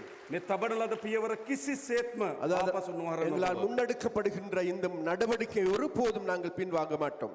මම අවස්ථා ගණනාවක ප්‍රකාශ කරලා තිබෙනවා. இதை நான் பல தடவைகள் கூறியிருக்கின்றேன். අපේ රටේ යලි කිසිදු ජාතිවාදයකට අන්තවාදයකට ඉඩ දෙන්නේ නැහැ. அதாவது எங்களுடைய நாட்டில் இனிமேலும் எந்த ஒரு இனவாதத்திற்கும் மதவாதத்திற்கும் நான் இடம் அளிக்க மாட்டேன். අපිට ඕන අපේ දරුවන් எங்களுக்கு தேவை எங்களுடைய பிள்ளைகள் අපේ පරම්පරාව යුද්ධ කරගත්තා. எங்களுடைய අපේ பரம்பரை දරුවන්ගේ யுத்தம் පරම්පරාව செய்து යුද්ධ கொண்டது. කරගන්න ඕනේ නැහැ. எங்களுடைய எதிர்கால பிள்ளைகள் யுத்தம் செய்யக்கூடாது. අපිට සහෝදරත්වයෙන් පිට රටක් අවශ්‍යයි. எங்களுடைய சகோதரத்துவம் நிறைந்த நாடு தேவையாக இருக்கின்றது. මේ බෙදීම් මේ ඈත් කිරීම දශක ගණනාවක් ඈතට යනවා. அதாவது இந்த இந்த பிரிவினை என்பது பிளவுகள் என்பது பல தசாப்தங்களுக்கு ඒ නිසා යලි பின்னடைவை සමගිය ஏற்படுத்தும். ඉතා කෙටි කාලයක නිර්මාණය කරන්න පුළුවන් කියලා හිතනවා නම් ඒක මිත්‍යාවක්. அதாவது இதை ஒரு குறுகிய காலத்தில் இந்த ஐக்கியத்தை ஏற்படுத்தக்கூடும் என்பது என்று நினைப்பது ஒரு தவறான බෙදීම விடயமாகும். ඉතිහාසයේ දිගයි. அதாவது நீண்ட வரலாறை கொண்டது. එකතු වීමේ අනාගතයත් அதாவது පියවර කීපයකින් ඉදිරියට යන්න ඕන. அதாவது ஒன்றிணைகின்ற நடவடிக்கை என்பது பல படிகளை நோக்கி முன்னோக்கி செல்ல வேண்டும். පළමු කොටම කුමක්ද? முதலாவது என்ன செய்ய வேண்டும்? අනෙකාගේ සංස්කෘතිය පිළිගැනීම සහ ගෞරව කිරීම. முதலாவது மற்றவர்களுடைய கலாச்சாரத்தை ஏற்றுக்கொள்கின்ற பண்புடையவர்களாக இருக்க வேண்டும். මා දන්නවා සිංහල ජනතාවට තමන්ගේ මු සංස්කෘතියක් සහ අනන්‍යතාවයක් තිබෙනවා. எனக்கு தெரியும், அதாவது சிங்கள மக்கள் அவங்களுக்கே உரிய ஒரு கலாச்சாரம் இருக்கின்றது. දෙමළ ජනතාවට තමන්ගේම අනන්‍ය සංස්කෘතියක් அதாவது තිබෙනවා. தமிழர்களுக்கு தாங்களுக்கே தனித்துவமான ஒரு கலாச்சாரம் මුස්ලිම් இருக்கின்றது. ජනතාවට තමන්ගේම අනන්‍ය முஸ்லிம்களுக்கு සංස්කෘතියක් தாங்களுக்கே தனித்துவமான கலாச்சாரம் இருக்கின்றது. තිබෙනවා. අපිට කියන්න පුළුවන්ද කොයි සංස්කෘතියද උසස් කොයි සංස්කෘතියද පහත් කියලා? எங்களுக்கு சொல்ல முடியுமா எந்த கலாச்சாரம் உயர்வானது எந்த கலாச்சாரம் கீழானது என்று நாங்கள் கூற ද முடியும்? පළමු කොටම සමාජයක් අවශ්‍යයි. සෑම සංස්කෘතියක්ම ගෞරවනීය පිළිගැනීමට භාජනය කරන அதாவது සමාජයක්. முதலாவது தேவையாக இருக்கின்றது சகல கலாச்சாரங்களும் ஒரு கௌரவமிக்க ஒரு பெருமை மிக்க மதிப்பை அளிக்கக்கூடிய கலாச்சாரமாக மாற்றப்படும். ඊළඟ ප්‍රධාන වශයෙන් ගත්තොත් அதை பிரதானமாக எடுத்துக்கொண்டால் මට වේලාවේ සම්බන්ධන මහත්මයා මතක් වෙනවා. நான் எனக்கு சம்பந்தன் அவர்கள் பாராளுமன்றத்துக்கு கூறியிருக்கின்றார். එතුමා එක වෙලාවකදී මට කිව්වා அவர்கள் ஒரு தடவை என்னிடம் கூறினார், අනුර මම කැමති ශ්‍රී ලාංකිකයෙක් කියලා ලෝකෙට හඬ නගලා කියන්න. அனுர நான் இலங்கையர் என்று உலகத்திற்கு கூறுவதற்கு நான் விரும்புகின்றேன். ඒත් මම කැමති නෑ දෙවනි පුරවැසියකට ලංකාවේ ජීවත් වෙන්න. அதாவது ஆனாலும் கூட நான் விரும்பவில்லை இரண்டாவது பிரஜையாக இலங்கையில் வாழ்வதற்கு. කවර හෝ ජන කණ්ඩායමකට දැනෙනවා නම් තමන් මේ රටේ දෙවෙනි පන්තියේ පුරවැසියන් කියලා. அதான் எந்த ஒரு இனத்துக்காவது தாங்களுக்கு தெரியும் வருமாக இருந்தால் தாங்கள் இந்த நாட்டின் இரண்டாவது பிரஜை என்று ඒ මනින්නේ මම නෙවෙයි. அதை அளவிடுவது நான் அல்ல, ඒ මනින්නේ ඔබ. அதை அளவிடுவது நீங்கள். මම ඔබගේ විනිශ්චයකරුවා නෙවෙයි. நான் உங்களது தீர்ப்பாளர் அல்ல. ඔබට ඒත්තුවේ ගත යුතුයි. ඔබට මේ රටේ සියලු අයිතිවාසිකම් සහිත පුරවැසියෙක් බව. அதாவது உங்களுக்கு உணர வேண்டும், நீங்கள் உணர வேண்டும், அதான் நீங்கள் இந்த நாட்டில் சகல உரிமைகளை பெற்ற மக்கள் என்று. ඒ නොවන තාක්කල් අද- ජාතික සමගිය කියන්නේ එය අපි අනාගත මිරුගුවක් විතරයි. அது இடம்பெறாத வரைக்கும் தேசிய ஒற்றுமை என்பது එනිසා අපේ රටේ நடைமுறைக்கு சாத்தியமான ஒன்றல்ல. අපේ රට ඉපදෙන அதாவது இந்த நாட்டில் பிறக்கின்ற, මේ රටේ ආර්ථිකයට හවුල් වෙන இந்த நாட்டில் பொருளாதாரத்துக்கு பங்களிப்பு මේ செய்கின்ற, මහපොළොවට පස් වෙන இந்த மண்ணுக்கு மண்ணாகுகின்ற, සෑම දෙනාටම ඒත්තු ආ යුතුයි. அதாவது சகலருக்கும் உணர வேண்டும், හැඟීමක් ඇතිවිය යුතුයි. ஒரு உணர்வு ஏற்பட வேண்டும். මේක අපේ මාතෘ භූමිය. இது எங்களுடைய தாய் நாடு என ඒ තත්ත්වය ඇති වෙන්න ඕන. அது எங்களுக்கு ஏற்பட வேண்டும். එසේ නැතුව அப்படி இல்லாது අපිට ජාතික සමගිය නිර්මාණය කරන්න බැහැ. எங்களால் தேசிய ஒற்றுமையை கட்டியெழுப்ப முடியாது. ඒ නිසා සාහිත්‍යයට அது இலக்கியத்திற்கும் කලාවට கலைக்கு ක්‍රීඩාවන්ට விளையாட்டுத்துறைக்கு අධ්‍යාපනයට கல்வியிலும், විශාල වැඩ කොටසක් තියෙනවා මේ කාර්ය ඉටු කිරීමේදී. அதாவது இந்த பணியை ஆற்றுவதற்கு இந்த துறைகளுக்கு பெரிய பங்களிப்பு මා இருக்கின்றது. හිතනවා මේ හිතන වැදගත්ම වැඩ කොටස තියෙනවා දේශපාලනයට. அதாவது இந்த வேலைகளுக்கு முக்கியமான பங்களிப்பு இருக்கின்றது අපේ அரசியல். ඉතිහාසයේ පුරාම දේශපාලනය දියත් උනේ බෙදුණු දේශපාලනය. அதாவது வரலாறு முழுவதும் எங்களுடைய அரசியல் என்பது பிரிவினை நோக்கிய ජන அரசியல். කණ්ඩායම්ගේ අයිතිවාසිකම් උත්කර්ෂයට නංවා ඒ අයිතිවාසිකම් වෙනින් සටන් කරන දේශපාලනය. அதாவது ஒரு சாராருடைய உரிமைகளை மாற்றம் உயர்வாக கருதி அரசியல் එකිනෙකාට செய்கின்ற போக்கை එරෙහිව காணக்கூடியதாக. මතවාද අවුස්සන දේශපාලනය. එකිනෙකාට එරෙහිව அதாவது ஒவ்வொருவருக்கு අවියම්මරාගත இடையில் දේශපාලනයක්. பரஸ்பரம் எதிரான கருத்துக்களை முன்னிறுத்திய அரசியலை காணக்கூடியதாக. අපිට අවශ්‍ය නේ බෙදුණු දේශපාලනයක් නොවේ. அதாவது எங்களுக்கு தேவைப்படுவது අපි මේ රටේ ඇති කරන්න ඕන උතුර නැගෙනහිර දකුණ බටහිර ભેදකින් තොරව එකතුණු දේශපාලනයක්. அது எங்களுக்கு தேவையா இருக்கிறது வடக்கு கிழக்கு தெற்கு மேற்கண்டல்ல அனைவரும் ஓர் அணியில் அணிதிருக்கின்ற அரசியலாக. එනිසා මේ ජාතිවාදී විසිබේජය තිබෙන්නේ දේශපාලන ඇතුළේ. அதாவது இந்த இனவாத விஷம் இருப்பது வேற எங்கும் இல்லை இந்த அரசியல் ජාතිවාදී පරාජයට පත් කිරීම සඳහා නීති ප්‍රමාණවත් නැත්නම් නව නීති සකස් කරලා දී அதை ජාතිවාදී தோற்கடிப்பதற்கு போதுமான நீ சட்டம் போதாதென்றால் புதிய சட்டத்தை கொண்டு வந்தாவது ඒ වගේම මා දන්නවා උතුරේ දේශපාලන නායකයන් තුල තමන්ගේ දේශපාලන අයිතීන් පිළිබඳව සාකච්ඡාවක් තිබෙනවා. அதாவது அரசியல் தலைவர்களுக்கு இடையிலே தாங்களுக்கு இருக்கின்ற அரசியல் உரிமைகள் தொடர்பாக තමන්ගේ ප්‍රදේශවල பல்வேறு ප්‍රාදේශීය கலந்துரையாடல்கள் තීරණ இருக்கின்றன. ගැනීමේ බලය ලැබිය යුතුයි. அதாவது තමන්ගේ ප්‍රදේශ තුල ඒ ජනතාව පිළිබඳ தாங்களுடைய பிரதேசத்தில் வாழ்கின்ற மக்களுக்கு அந்த பிரதேசத்தில் இருக்கின்ற அவர்களுக்கான உரிமைகளை பெற்றுக் கொடுக்கப்பட வேண்டும். ඒ සඳහා අපි ක්‍රියාමාර්ග ගන්නවා. அதற்காக நாங்கள் நடவடிக்கை எடுப்போம். මම හිතන්නේ අපිට කාලය දෙන්න. அதனால் எங்களுக்கு ஒரு காலத்தை தாருங்கள். අපි ඉතා වැදගත් පරිවර්තනයක් ඇති කරමින් තිබෙනවා. நாங்கள் மிக முக்கியமான மாற்றத்தை ஏற்படுத்தி வருகின்றோம். ඒ පරිවර්තනය මේ රටේ අනාගත පරම්පරාවට විශාල ජයග්‍රහණ ගෙනත් දේවි. அந்த மாற்றம் என்பது எதிர்கால தலைமுறைக்கு பாரிய வெற்றிகளை கொண்டு வரும் என்று நாங்கள் අපේ நினைக்கிறோம். සිහිනයක් තිබෙනවා. எங்களுக்கு ஒரு கனவு இருக்கின்றது. සිංහල දෙමළ මුස්ලිම් සියලු දරුවෝ එකට සිල්ලම් කරන அதாவது කණ්ඩායමක්. சிங்கள தமிழ் முஸ்லிம் அனைத்து பிள்ளைகளும் ஒரு அணியில் விளையாடுவதை நாங்கள் பார்க்க පැවිලිල්ලකේ වාඩි වෙලා සියලු දරුවන් තමගේ කණ්ඩායම වෙනුවෙන් අත්පොළ නගන. அதாவது ஒரே மேடையில் இருந்து கொண்டு தாங்களுடைய விளையாட்டு வீரர்களுக்காக அனைத்து பிள்ளைகளும் ஒரு அணியில் இருந்து கொண்டு கரகோஷம் எழுப்பது எங்கள் பார்க்கக்கூடியதாக இருக்க வேண்டும். අපේ පරම්පරාව යුද්ධ කරගත්තා. எங்களுடைய தலைமுறை யுத்தம் செய்து கொண்டது. අපේ දරුවන්ගේ පරම්පරාවට යුද්ධ නොකර ගන්න රටක් අපි හදන්න ඕන. அதாவது எங்களுடைய இளம் பிள்ளைகளுக்கு நாளைய பிள்ளைகளுக்கு ඒ அப்படியான සඳහා யுத்தம் செய்யாத ஒரு உருவாக்க සඳහා வேண்டும். සාහිත්‍යයේ විශාල ප්‍රබෝධයක් අපිට අවශ්‍යයි. அதனால் வேண்டி இந்த இலக்கியத்திற்கு பெரிய කම්බන් රාමායන තුල பரிமாற்றம் செய்ய තියෙන வேண்டும். කම්බන් රාමායන තුල තියෙන යහපත් දිවි පැවැත්ම அதாவது கம்பராமாயணத்தில் இருக்கின்ற நல்ல விடயங்களை உள்வாங்கிக் கொண்டு අපේ ජීවිතවලට අපි අතුරු කරගන්න அதை எங்களுடைய வாழ்க்கையில் உள்ளே கொண்டு வேண்டும். ඒ රසාස්වාදය අපි අපේ ජීවිතවලට ඇතුළත් කර அதாவது அதில் இருக்கின்ற ரசனை உள்ளற்ற அனைத்தையும் நாங்கள் உள்வாங்கிக் கொள்ள வேண்டும். හුදු යාන්ත්‍රික සත්වයක සිට මිනිසෙක් බවට අපි පරිවර්තනය විය යුතුයි. அதாவது யாந்திர ரீதியான மனிதர்கள் இல்லாது மனிதர்களாக நாங்கள் பரிணமிக்க வேண்டும். අපි හුස්ම ගන්නවා, நாங்கள் மூச்செடுக்கின்றோம், අපි කතා කරනවා. நாங்கள் பேசுகின்றோம். ඒත් මිනිසත්කම, ஆனால் மனிதத்தன்மை මනුස්සත්වය මනුස්සත්වය ගිලිහි තිබෙනවා. மனிதாபிமானம் ඒ නිසා යලි මනුස්සත්වය அதனால் எங்களுக்கு தேவைப்படுவது மீண்டும் පෙරටු அந்த කරගත් නව மனிதாபிமானத்தை සමාජයක් නිර්මාණය கட்டியெழுப்ப வேண்டும். කිරීමේදී පෙරටු කරගත් නව සමාජයක් නිර්මාණය කිරීමේදී அதை முன்னிலையாக கொண்டு ஒரு புதிய சமுதாயத்தை உருவாக்குகின்ற போது මේ සාහිත්‍ය උත්සවයන්ට විශාල වැදගත් අවස්ථාවක් அதாவது இந்த තිබෙනවා. மாதிரியான இலக்கிய விழாக்களுக்கு பெரிய பங்களிப்பு இருக்கின்றது. එනිසා කම්බන් කලහගම් ව්‍යාපාරය අපේ සමාජික සහ සංවිධායක මහතුරුන් බෙහෙවින් ස්තුතිවන්ත වෙනවා. அதனால் இந்த கம்பன் கழகத்தை சேர்ந்த தலைவர்களுக்கு ඔබ அமைப்பாளர்களுக்கு සෑම மிக වසරකම நன்றியை தெரிவித்துக் கொள்கின்றேன். ඔබ සෑම වසරක දෙමළ සාහිත්‍ය පිබිදීමක් ඇති කිරීම සඳහා විශාල ප්‍රයත්නයක් நீங்கள் දරනවා. ஒவ்வொரு வருடமும் எங்களுடைய தமிழ் இலக்கியத்தை கட்டி எழுப்புவதற்கு அதில் புத்துணர்ச்சி ஏற்படுத்துவதற்கு பாரிய பங்களிப்பை செய்கின்றீர்கள். අපිට අවශ්‍යයි ශක්තිමත් ලාංකීය දෙමළ මේ සාහිත්‍යයක්. அதாவது எங்களுக்கு தேவையாக இருக்கின்றது மிகவும் பலமான தமிழ் இலக்கியம். ශක්තිමත් දෙමළ කවීන් අපිට අවශ්‍යයි. அதாவது மிக பலமான ஒரு காசி தமிழ் கால ஆனந்தன் கவிகள் வகை. தேவையாக இருக்கு. කාසි ආනන්දන් වගේ. காசி ஆனந்தன் போன்று අපිට ශක්ති චිත්‍රපටකරුවන් අවශ්‍යයි.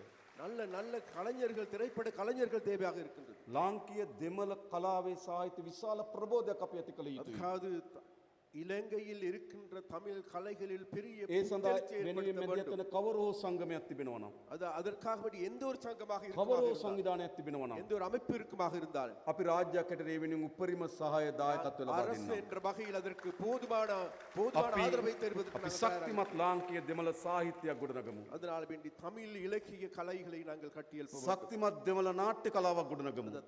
மிகவும் பலமான ஒரு நாட்டிய கலையை உருவாக்க வேண்டும். ශක්තිමත් ලාංකීය දෙමළ චිත්‍රපට කලාවක් ගොඩනගමු. அதாவது மிகவும் பலமான ஒரு திரைப்பட கலையை உருவாக்க வேண்டும். අපිට එම සිහිනයක් තිබෙනවා. அப்படியாப்பட்ட ஒரு கனவு எங்களுக்கு இருக்கு. ඒ වෙනුවෙන් අපි හැමදෙනාම වැඩ කරමු කියලා ඉල්ලා සිටමින් නැවත වතාවක් මේ ස්තුතිවන්ත වෙමින් අතර වෙනවා. බොහොම அதற்காக ස්තුතියි. நாங்கள் எல்லோரும் ஒன்று சேர்ந்து விசைப்படுவோம் என கேட்டுக்கொண்டு உங்களிடமிருந்து விடைபெறுகின்றேன். நன்றி, வணக்கம்.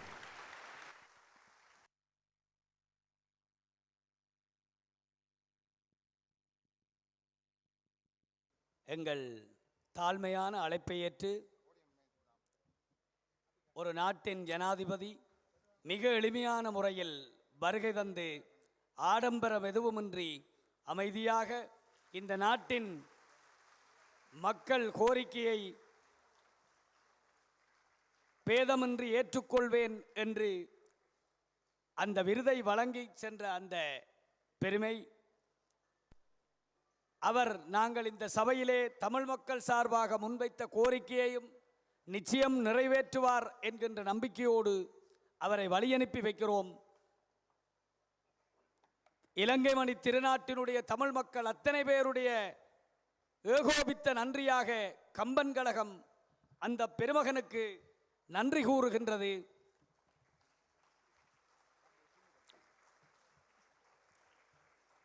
சபையோர்கள் முடிந்தவரை அமைதியாக இருந்து அவர் விடைபெறுவதற்கு துணை செய்ய வேண்டும் என்று கேட்டு, இதுவரை எங்களுடைய ஆரம்ப அரங்கை சிறப்பித்த பெருமக்களுக்கான கௌரவம் இடம்பெறுகிறது.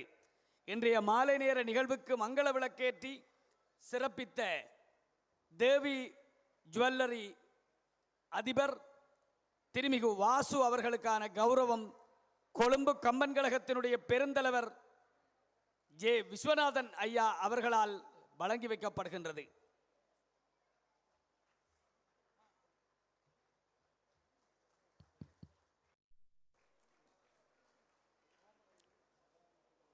தொடர்ந்து இன்றைய மாலை நேர நிகழ்வுக்கு தலைமை உரை ஆற்றிய நீதியரசர் சசி மகேந்திரன் ஐயா அவர்களுக்கான கௌரவத்தினை நீதியரசர் மாண்புமிகு ஜே விஸ்வநாதன் ஐயா அவர்கள் நிகழ்த்தி வைக்கிறார். தொடர்ந்து இன்றைய மாலை நேர நிகழ்வுக்கான தொடக்க உரையினை ஆற்றிய பாரதிய ஜனதா கட்சியினுடைய தமிழக மாநிலத்தினுடைய மேனாள் தலைவர் அண்ணாமலை IPS அவர்களுக்கான கௌரவம் இடம்பெறுகிறது.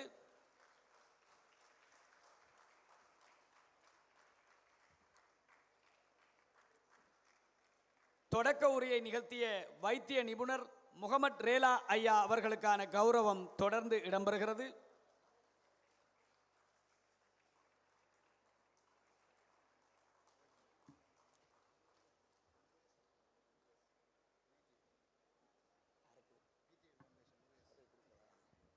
தொடர்ந்து ஜனாதிபதி அதிமேதகு அனுரகுமார திசாநாயக்க அவர்களுக்கான அந்த கம்பன் புகழ் விருதினை நிறுவிய VTV தெய்வநாயகம் பிள்ளை அறக்கட்டளை நிறுவனர்களில் ஒருவரான முருகேசு தெய்வநாயகம் அவர்களுக்கான கௌரவத்தினை கொழும்பு கம்பன் கழகத்தினுடைய பெருந்தலைவர் மாண்புமிகு ஜே விஸ்வநாதன் ஐயா அவர்கள் வழங்கி வைக்கிறார்.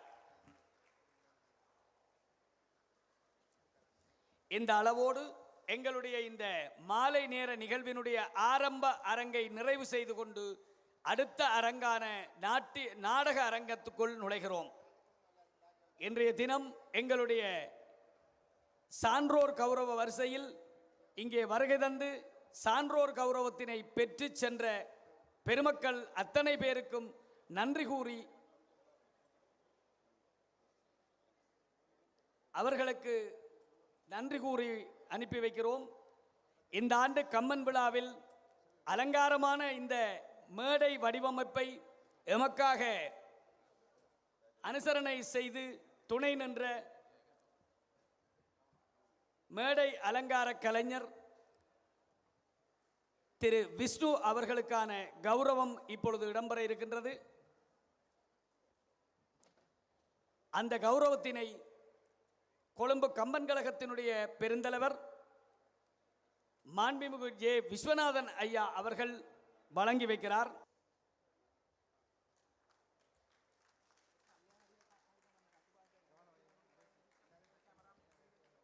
தொடர்ந்து இன்றைய மாலை நேர நிகழ்வுகள் வரிசையில் நிறைவு அரங்கமான நாடக அரங்கு இப்பொழுது அரங்கேறுகிறது.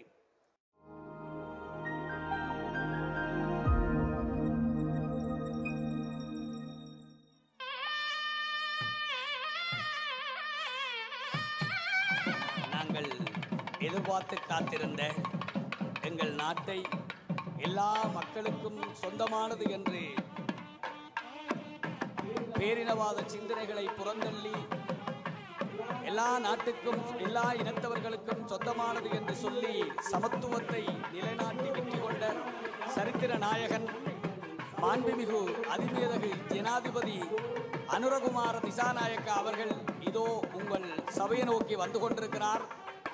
எல்லோரும் ஒருமுறை அமைதியாக எழுந்து நின்று ஆரவாரமின்றி அவருக்கு மரியாதை செய்ய வேண்டும் என்று பணிவன்பாக கேட்டு நிற்கிறோம்.